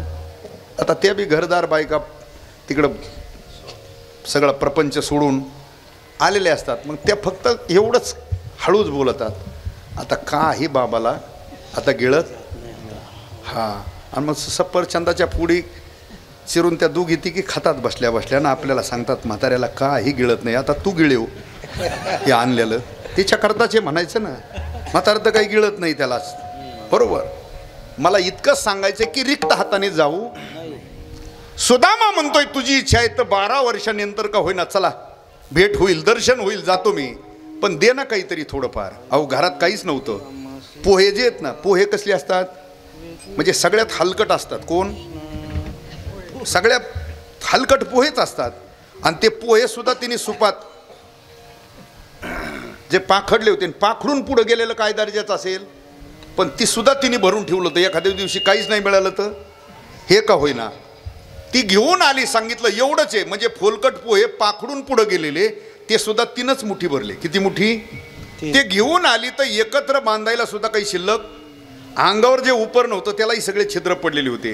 म्हणजे त्या 3 पुंजक्या एका जागी बांधता आल्या, त्या 3 जागेवर बारीक बारीक पुंजक्या बांधल्या, 3 मुठी. ते खांद्यावर टाकलं, भजन करीत निघाला, द्वारकेपर्यंत गेला. लांबूनच द्वारका अशी चम चम चम चम चमकत होती, हजारो सुवर्ण शिखर दिसत होती. आणि सुदामा मनात म्हणतोय, अरे काय ऐश्वर्य याचं, आपली खायची पंचायतन, याची नगरी काय चमकते. गेला मूळ मुख्य प्रवेशद्वारामध्ये गेल्यानंतर द्वारकेचं एकदा घेतलं दर्शन. आत गेला, राजमहालाच्या समोर गेला, एकदा दर्शन घेतलं, आणि जसा काही घरचा सदस्य आहे तसंच आत निघालं ते. पण 2 बाजूला 2 उभा होते ना. कोण? द्वारपाळ उभा होते. त्यांनी लगेच हात आडवा, घे कुठं? त्याने सांगितलं कुठं म्हणजे आज चाललोय कृष्णाकड डायरेक्ट. त्यांनी विचारलं कोण तू, कुठला? डायरेक्ट नावाने हाक मारतो. अरे तो माझा गुरुबंधू आहे, माझा सखा आहे, माझा जोडीदार आहे, माझा मित्र आहे. आता ह्याचा अवतार बघून द्वारपाळांना वाटत होतं का भगवंताचा हा मित्र आहे, जोडीदार आहे. चल म्हटले, होय मित्र काय. पुन्हा विनंती करू लागला, अरे द्वारपालो से कह दो किधर पे सुदामा गरीब आ गया है. विनंती करू लागला, केव काकुल देऊ लागला. आणि त्या द्वारपाळाने सांगितलं इथं थांब, आज जाऊन विचारतो, जर सोडा म्हटले तर तुला आम्हाला त्याच्यासाठी ठेवलं नाही गेटवर. आत गेल्यानंतर भगवान सिंहासनावर बसले होते. त्या द्वारपाळांनी वर्णन करून सांगितलं, भगवान आपला बालपणीचा कुणीतरी मित्र बाहेर आलाय. भगवान विचारतात कोण आहे. त्यावेळेला त्या द्वारपाळाने वर्णन केलं, वर्णाश्रम धर्माप्रमाणे ब्राह्मण वाटतोय का, गळ्यामध्ये जानवे, गळ्यामध्ये पवित्र तुळशीची, कपाळाला गंध आहे, डोक्यावर शिंडीचा भार आहे, लज्जा रक्षण करणे इतके एक धुडकं गुंडलेलं आहे, एक फाटकं उपरणं भगवान अंगावर आहे, शरीर असं क्रूश झालेलं आहे, मुखामध्ये भगवान तुमचं अखंड नाव आहे आणि स्वतःचं नाव सांगताना सुदामा सांगतोय.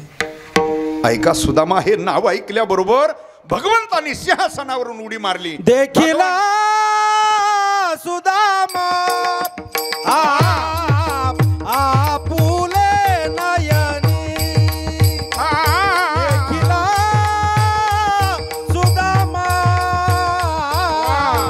आपुले नयनी, नयनी देखिला सुदामा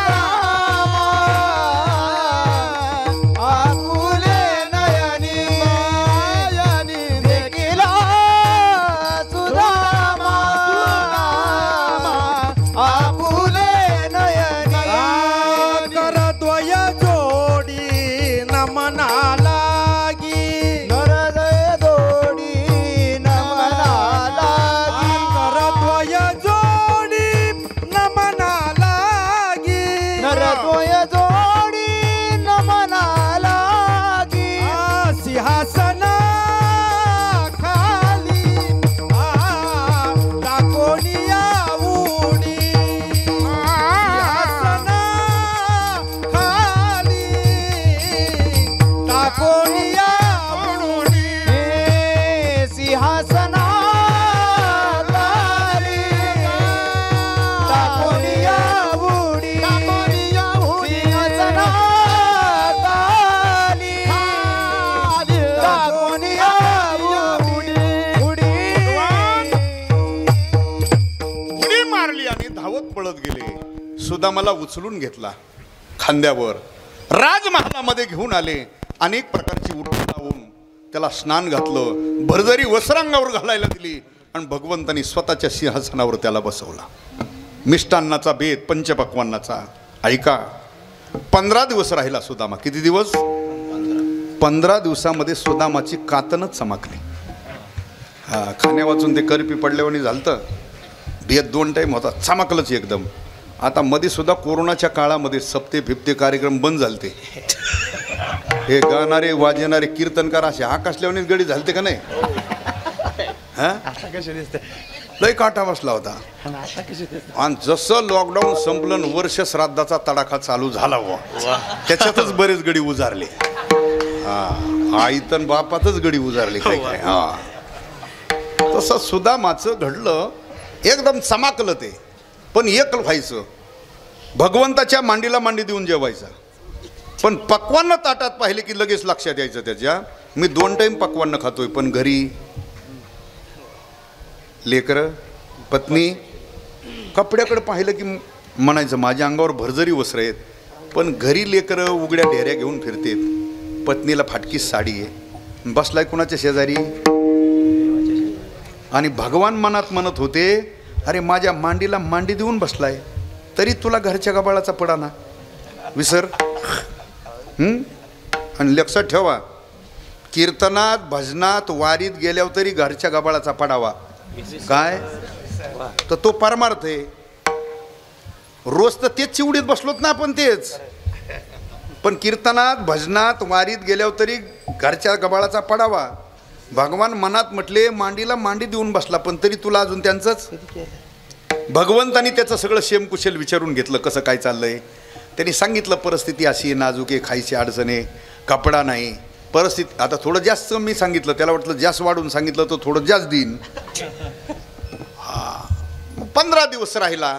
भगवंतानीच विचारलं, मग तू इकडे येणार होता हे वहिनीला माहीत नाही का? तो म्हटलं माहिती, तिच्यामुळेच आलोय मी. मग भगवान विचारतात मला खायला काही दिलं नाही का गरे तिने? सुदामा म्हणतोय आले दिलंय, पण तुझं हे वैभव पाहिल्यानंतर मला ते बाहेर काढायची इच्छा झाली नाही. भगवान म्हटले असू दे काय ते. अहो त्याच्यातली एक पुंजकी तर भगवंतानी हिसकून घेतली आणि खाल्ली सुद्धा. खाल्ल्यानंतर आईसाहेबाने आतून बघितलं आणि आईसाहेबाच्या लक्षात आलं या तिन्ही पुंजक्या जर या बाबाने खाल्ल्या तर हे अख्खं द्यायला बसलंय. मग आईसाहेब पळत आल्या आणि त्या 2 पुंजक्या हिसकून घेतल्या आणि आत नेऊन डब्यात सोडून ठेवल्या. 15 दिवस झाल्यानंतर सुदामा म्हणतोय आता मला वाट पाहत असतील, मला गेलं पाहिजे. भगवान म्हटले सकाळी लवकर जा नाही तर तुला CBSला सोडतो. हा तो सकाळी निघाल्यानंतर भगवान म्हटले ये सावकाश जा, गेल्यावर पोहोचल्यावर फोन कर मला. सुदामाला वाटलं आता निघताना तरी म्हणेन एवढं, काहीच नाही. सुदामा बळद जड पावलाने पुढं पाय टाकीत होता. त्याला वाटलं उशिरा का होईना पण याच्या लक्षात येईन. बरं त्यावेळेला फोन पेची काही सोय नसेल मला वाटतं. पार राजमहालाच्या दरवाजापर्यंत गेला आणि मग भगवंताने हाक मारली सुदामा. सुदामाला वाटलं उशिरा का होईना पण आलेलं दिसतंय लक्षात. तुरु तुरु तुरु तुरु पळत आलं. काय भगवान? काहीच नाही. तू पहिल्या दिवशी ज्या वेळेला आला होता त्यावेळेला तुझ्या अंगावर जे कपडे होते ते कुठे आहेत? त्याला तर करंट लागल्यासारखं. का? भगवान म्हटले हे उतरून ठेव, ते घालन जा. मनात म्हटलं अरे हा अंगावरचे कपडे एवढे द्यायना तर हा काय देणार आहे. निराश वृत्तीने ते कपडे उतरून ठेवले. ते कोपऱ्यात ते धुडकं होतं ते गुंडळ एक फाटकं अंगावर टाकलं आणि शेवटी हाणून घेतलं त्याने. कुठं? इथंच हाणतात ना माणसं. जाऊ द्या म्हटलं शेवटी आपलं नशीब. निघाला राजमहालाच्या बाहेर गेला. पुन्हा राजमहालाचं दर्शन घेतलं. द्वारकेच्या बाहेर गेला. पुन्हा द्वारकेचं एकदा दर्शन घेतलं आणि शेवटी म्हटलं आपलं. पण भजन करीत सुटला. बघा एवढं देवाजवळ जाऊन जर आपल्याला काहीच नाही मिळालं तर आपण देवाला शिव्या द्यायला बसलोत माघारी निघाल्यावर. पण म्हटलं शेवटी आपलं नशीब आहे. भजन करीत निघाला. गावाच्या जवळ गेला तर त्याला तिथं गेल्यावर गाव सारखं असं चमचम चमचम चमकू लागलं. तो म्हटलं आपल्या दृष्टीत बदल झाला आहे का आपला रस्ता चुकलाय नेमका. ऐका नुसतं सुदामाचं एकट्याचं घर नाही सोन्याचं केलं देवानी. मग गाव सुदामा ब्राह्मण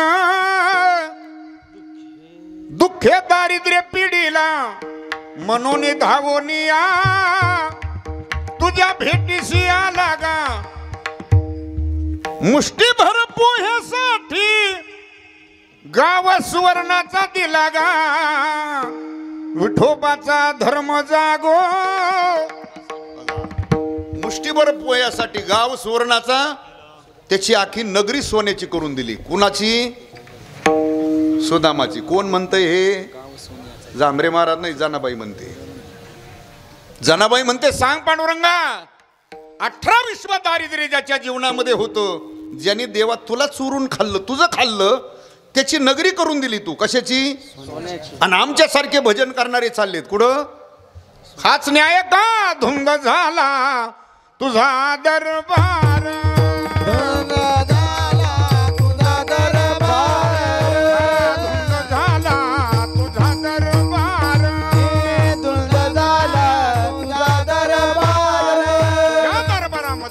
न्याय राहिला नाही. तू अन्यायाने कसा वागतो सांगू तुला. उदाहरण क्रमांक चोरट्याचा बहुमान वाढविला.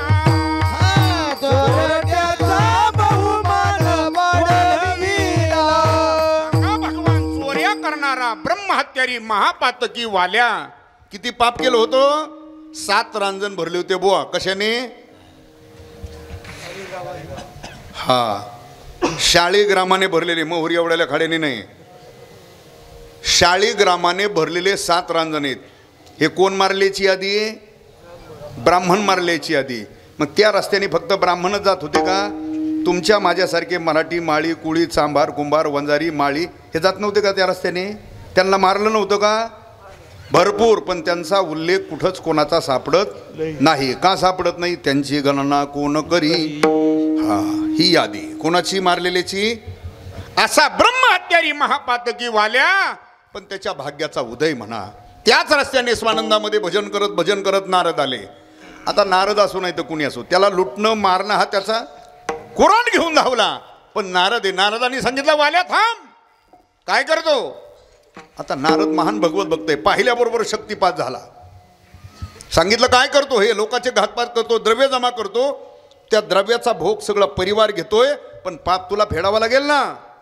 तो म्हटला असं होणार नाही, द्रव्याचा भोग परिवाराने घेतलाय म्हटलं पाप सुद्धा आम्ही सामुदायिक सगळे फेडू.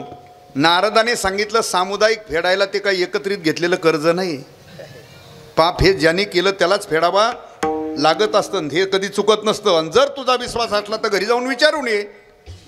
तो घरी गेला, आई वडिलाला विचारलं, मुला मुलींना विचारलं, पत्नीला विचारलं, त्या प्रत्येकाने सांगितलं तुमच्या पापाचा आमचा संबंध. आणि मग पश्चाताप झाला, धावत आला, शरणागती पत्करली. श्री संताची माथा चरणावरी साष्टांग हे करी दंडवत. साष्टांग दंडवत घातला, स्वामी तारा. नारदांनी सांगितलं किती पाप असू दे चिंता करू नको, रामनामाचा जप कर. राम राम म्हणता येईना, मारा मारा म्हणायचा तो. बरं ठीक आहे, मारा मारा तसाही म्हण, मारा मारा मारात असा जरी जप केला तर उलट काय होते, तसा जप केला. आणि तसा जप करून त्याचा उद्धार झाला, असं भावार्थ रामायणामध्ये नाथांनी वर्णन केलं. राम राम दो अक्षरी मरा मराई उत्तरी, नारद वाल्मिकी शिव उपदेश करी, तो अक्षरी उद्धरला. हे नाथबाबाचं वर्णन आहे, म्हणजे भावार्थ रामायणातलं. आणि तुळशी रामायणातलं वर्णन असं आहे, मारा माराई ही मंतर उनके अंतर भेदा वाला थातो वाल्मिक हुआ जब भेटी हुई नारदा. ऐका, एवढं पाप होतं, त्या पूर्ण पापाचं शालन झालं, पुण्याची वृद्धी झाली. म्हणजे पापाचं शालन झालं, पुण्याची वृद्धी झाली.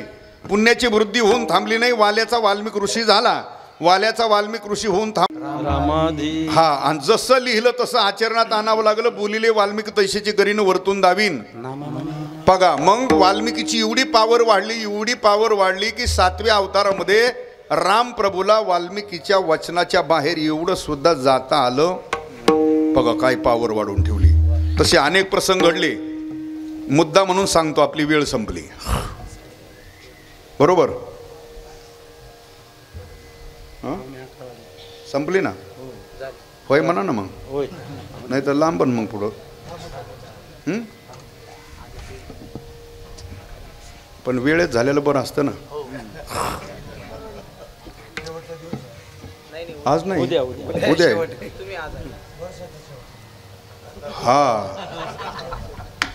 हा मग वर्षाच्या शेवटचा. आता तो जे इंग्रजी महिन्याचा आहे, हे गडी रातभर घालतात तेव्हा.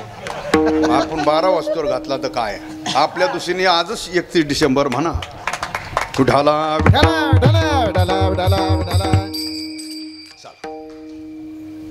वचनाच्या बाहेर देवाला जाता आलं नाही. कुणाच्या? वाल्मिकीच्या वचनाच्या. बघा, लक्ष्मणाचं आणि इंद्रजिताचं घनघोर युद्ध सुरू झालं. आणि त्या युद्धामध्ये लक्ष्मणाने इंद्रजिताचं शिर एका बाणात उडवलं. आणि इंद्रजिताचं जे उडालेलं शिर डायरेक्ट महालासमोर जाऊन पडलं. कोणाच्या?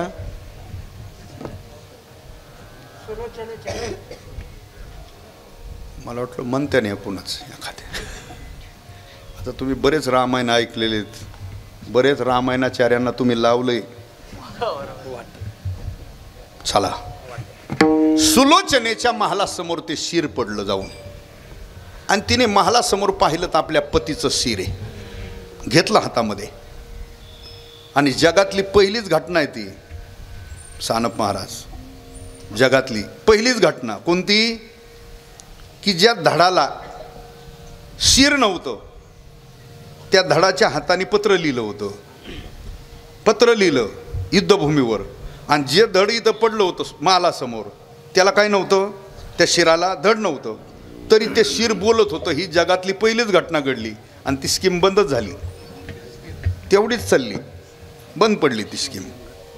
तिने हातात घेतलं, ते शिर बोलायचं ना, रोज जसं पत्नीबरोबर बोलत होतं तसं बोलत होतं ते. आणि बोलत बोलत संवाद करीत युद्धभूमीकडे निघाले ते. तिथं गेलं तर या युद्धभूमीवर पडलेलं ते धड त्या हाताने एक लिहिलं होतं. काय? भावार्थ रामायणात त्याचा सगळा उल्लेख आलेला आहे. पत्र लिहिलं होतं. आणि ती स्कीम चालू पाहिजे होती आता सुद्धा. कशी पाहिजे होती. म्हातारं जर अचानक गेलं ना अटॅक पिटॅक येऊन, पुढं त्याच्या प्रॉपर्टी बँकेतले पैसे ते लई झटे मारावं लागतात. पुन्हा ते तासभर जरी हात चालला असता त्याचे ठसे पिसे सगळे हाणून घेतले असते. तासभर चालाय पाहिजे होता हात त्या म्हाताऱ्याचा, पण ते स्कीम बंद झाली ती. चला, ते शिर हातात घेऊन संवाद करीत त्या युद्धभूमीवर आली. तिथं भगवान प्रभू रामचंद्र, लक्ष्मणजी, नळनीळ, जांबुवन, सुग्रीव, हनुमंतराय, बाकी सगळं वानर सेना बसलेली होती. आणि ते बोलत असताना बाकीच्या वानरांना आश्चर्य वाटत होतं ना. त्याला काय नाही, त्या शिराला धड नाही, पण ते बोलतंय. आणि ते बोलायला लागलं की सगळे वानर हसायचे, ख्या ख्या ख्या ख्या ख्या. आणि तिला थोडंसं अनावर झालं, माझे पती गेले, मी त्यांच्याशी संवाद करते आणि हे सगळे हसतात. त्यावेळेला तिला थोडंसं अनावर झालं आणि त्या हातातल्या शिराला पाहून म्हणू लागली ती, काय तुम्ही परवा दिवशी घरी आला होता, त्यावेळेला तुम्ही मला का नाही सांगितलं. ते शिर म्हणतंय, काय सांगायचं होतं तुला. तुम्ही परवा दिवशी घरी आला होता त्यावेळेला तुम्ही सांगितलं असतं की युद्धामध्ये माझ्या समोर जो शत्रू आहे तो माझ्यापेक्षाही बलवान आहे. तर ते शिर म्हणतंय, मग तू काय केलं असतं. मी जर तुला सांगितलं असतं तो समोर शत्रू बलवान आहे, तर ती सांगते तुमच्या मदतीला मी माझ्या बापाला बोलून घेतलं. त्यावेळेला ते हातातलं शिर म्हणतंय, तू तुझ्या काय बापाला बोलून घेते, तुझ्या बापाने तर केलेला हा पराक्रम आहे, त्यांनीच केलं हे. आणि मग लक्ष्मणाच्या लक्षात आलं ही सुलोचना दुसरी तिसरी कोणी नसून मागच्या अवतारातली माझीच मुलगी आहे. मग स्वतःच्या हाताने स्वतःच्या मुलीला वैधव्य प्राप्त झालं हे समजल्याबरोबर लक्ष्मणाने उभ्यानेच धरणी वांग टाकून दिलं. गडबडा लोळू लागला, केस तोडू लागला, मृत्तिका मुखात घालू लागला, एवढा शोक करू लागला की स्वतःच्या हाताने स्वतःच्या मुलीला वैधव्य प्राप्त झालं. आता लक्ष्मणाला एवढं दुःख झाल्यावर रामाला काही गुदगुल्या झाल्या असत्या का. रामाला त्याच्याहीपेक्षा दुःख झालं. अरे लक्ष्मणाची मुलगी काय माझी मुलगी काय. पण भगवान म्हणतात लक्ष्मणा सावर जरा स्वतःला, चिंता करू नको. जरी तो गेला असला तर पंचमहाभूताचं शरीर आहे, ते उठवायचं सामर्थ्य माझ्याकडे ना. तू शोक कशाला करतो, चिंता कशाला करतो. रामप्रभूंनी आसन लावलं, त्याला उठवायचंय. कोणाला. हा, पण बाकीचे सगळे जे होते ना रामप्रभूच्या पॅनलचे पक्षाचे, त्यांनी विचार केला आता जर ह्याला उठवला हा पुन्हा मरणार. बरं, ह्या जरी उठवला तरी हटणार कोण. ते काही पार्टी सोडणार. हां, ते कुणाच हटणार राव ना कोण. मग आता उठवणं बरं नाही. सगळ्यांनी विनंती केली, सगळ्यांनी समजून सांगितलं. रामप्रभू कोणाचंच ऐकणार ना, नाते संबंध. सगळ्याच्या शेवटी मारुतराय आले, हात जोडले आणि सांगितलं भगवान आपली राज्यघटना काय. म्हटले काय. बोलिले वाल्मिक तैसेची ही तुमची राज्यघटना आहे. वाल्मिकीने जसं लिहिलं तसं मी आचरणात आणीन. भगवान म्हटले हो तसंच चाललंय. मग मारुतरायने विचारलं, जे वाल्मिकीने शतकोटी संस्कृतमध्ये रामायण लिहिलं त्याचं एखादं पारायण तुम्ही केलेलं आहे का. रामप्रभूने सांगितलं अजून. आणि मग नुसतंच पत्रिकेत रामायणाचार्य टाकता काय. एक श्लोकही पाठ नाही रामायणाचार्य. हा,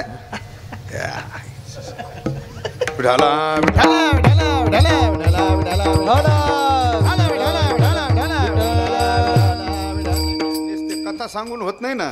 वाल्मिकी रामायण वाचलंय का.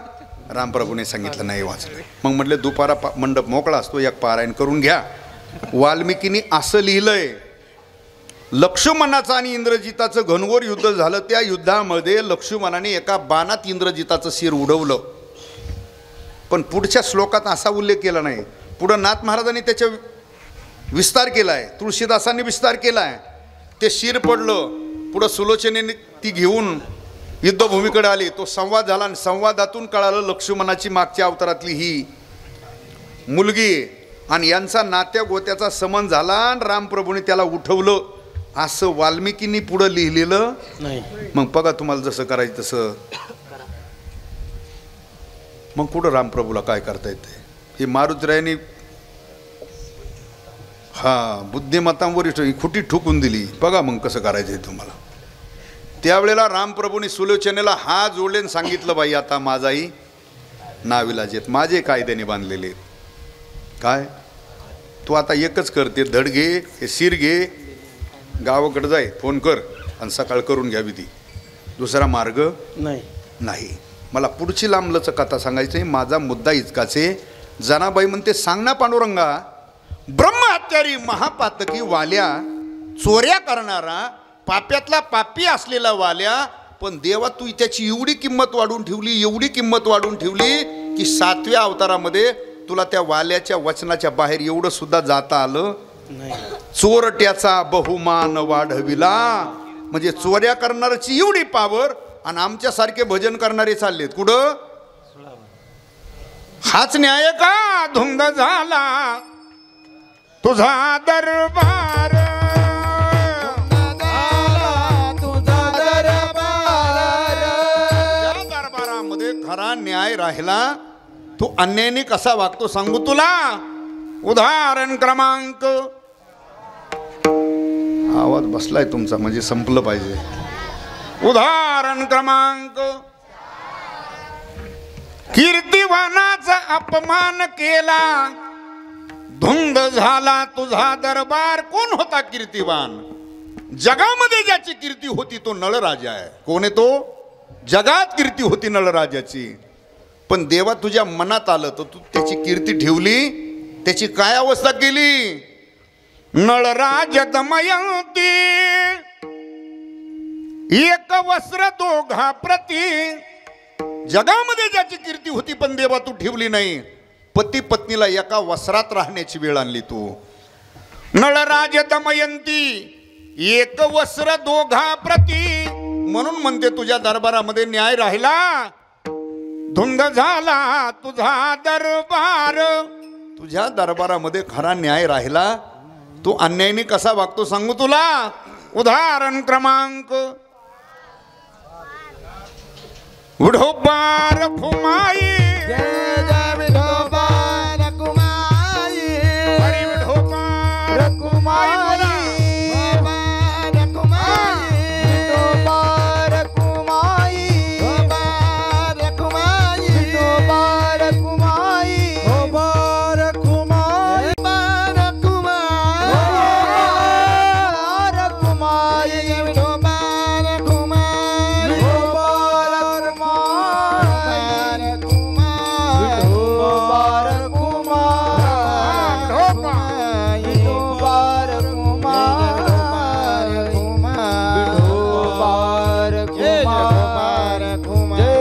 विठोबा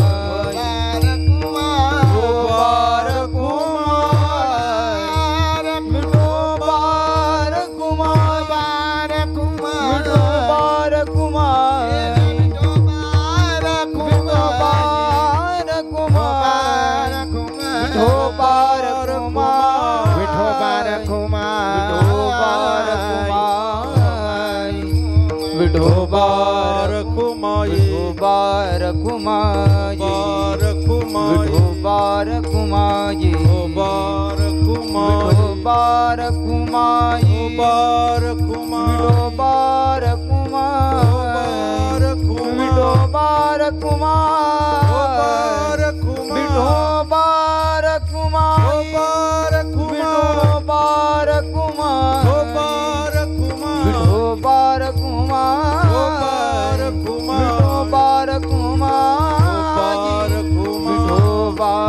रखुमाई, विठोबा रखुमाई, विठोबा रखुमाई, विठोबा रखुमाई, जय विठोबा रखुमाई. पुंडलिक वरदारी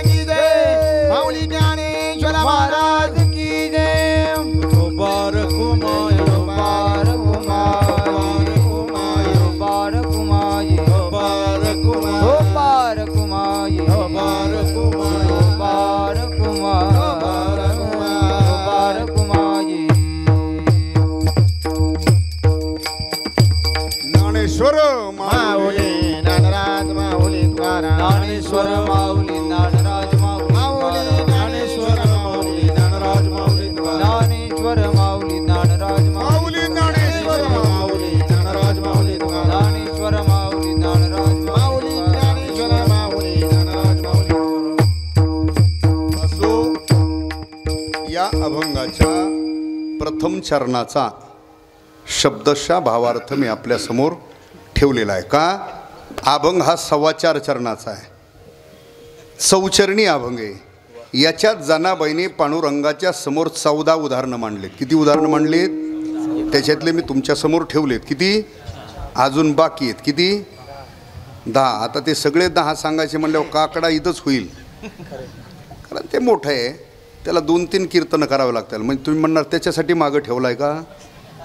नाही. मग दुसऱ्या कोणाकोणा ऐकून घ्या, माझं काही दुमत नाही. कोणा एखादा बुवा भेटला त्याला म्हणावं इथून पुढचं आम्हाला सांग बाबा, सांगल ते. आणि एखादा सांगितला तर सांगन, पण एवढंच जर त्याने ऐकलेलं असलं तर तेवढंच सांगन. आलं लक्षात? अभंग मोठा आहे. आमचे गुरुवारी भाऊ सांगायचे पंढरपूरचे. अभंग सगळा सुटलाच पाहिजे असं काही नाही, पण महाराजांनी अभंगाला नाही सोडलं पाहिजे. तुम्ही 1 चरणाचा विचार सांगितला, 2 चरणाचा सांगितला, 3 चरणाचा सांगितला आणि एखादं चरण राहिलं, 2 चरण राहिले, राहू दे. पण तू अभंग सोडून दुसरीकडे कुठं जाऊ? हा गुरुवारी भाऊने घालून दिलेला आम्हाला नेम आहे आणि त्याच नियमाप्रमाणे आम्ही पुढं चालण्याचा प्रयत्न करतो. काही काही अभंग घेतात पण ते अभंगावर राहत, ते दुसरं सांगणार. आई सांगल, बाप सांगल, जिजू जिजू जिजू जिजू उमगाया बाप सांगन, नाही तर गारव्यात वनवा का काय मित्र सांगन, म्हणजे दुसरी काही काशी करीन ते. हां, पण अभंगाचं काही बोलणंच असं आमच्या गुरुजनांनी सांगितलेली परंपरा घालून दिलेली. अभंग सोडून काही बोलू नाही, प्रमाण ओवी श्लोकाशिवाय बोलू नाही. सांगायचं असलं चरित्र तर देवाचं सांगायचं, नाही तर साधूचं भक्ताचं चरित्र सांगायचं. नाही तर एक राजा होता, एक प्रधान होता. कीर्तनात कशाला आणतो? काही पोरं झोपायचेत का गोष्ट सांगून राजाची आणि प्रधानाची? अरे एक राजा होता आणि एक प्रधान होता. आटपाट नगर हे लेकरं झोपायसाठी सांगायचं असतं, कीर्तनासाठी राजा आणि प्रधान नसतो. कीर्तनात सांगायचं तर देव, नाही तर संत, भक्ती, ज्ञान, वैराग्य. आणि बोलायचं असलं तर तुमच्याकडे प्रत्येक बोलण्याला प्रमाण असलं पाहिजे, तरच तुमचं बोलणं ग्राह्य धरल्या जातं. म्हणून प्रथम चरणाचा विचार तुमच्या समोर ठेवला. राहिलेली चरणं बाकी आहेत. बचेंगे तो म्हणजे मी असं म्हणणार नाही पुन्हा येईन, पण ते म्हणल्यावर येत नाही ना, असं ही अडचण येते. हा, मी एवढंच म्हणतो, बचेंगे तो और भी लढेंगे. शेवा इथंच थांबतो. विठ्ठल जय जय विठ्ठल, विठ्ठल जय जय विठ्ठल, विठ्ठल जय जय विठ्ठल, जय विठ्ठल जय जय विठ्ठल. बोली रे गुरे मेरे वाहुणी उत्तरे, करा क्षमा अपराध महाराज. उठू नका. नाही विचारल्या निघाल व्यापुला. करा क्षमा अपराध महाराज. ज्ञानेश्वराना कपाया करा क्षमा अपराध महाराज. देव तुकाराम, ज्ञान तुकाराम, तुकाराम तुकाराम तुकाराम. 2 मिनिटं. फक्त 2 मिनिटं, कोणीच उठू नका. 2 मिनिटं. मावशे, आज कोणी ए, उठणार मावशे, नाही, बस. उठू नका. बस खाली बस. आज आपला 2 मिनिटं. पुढची काही उद्याची सूचना असेल तेवढी ऐका, नाही तर मग तुम्ही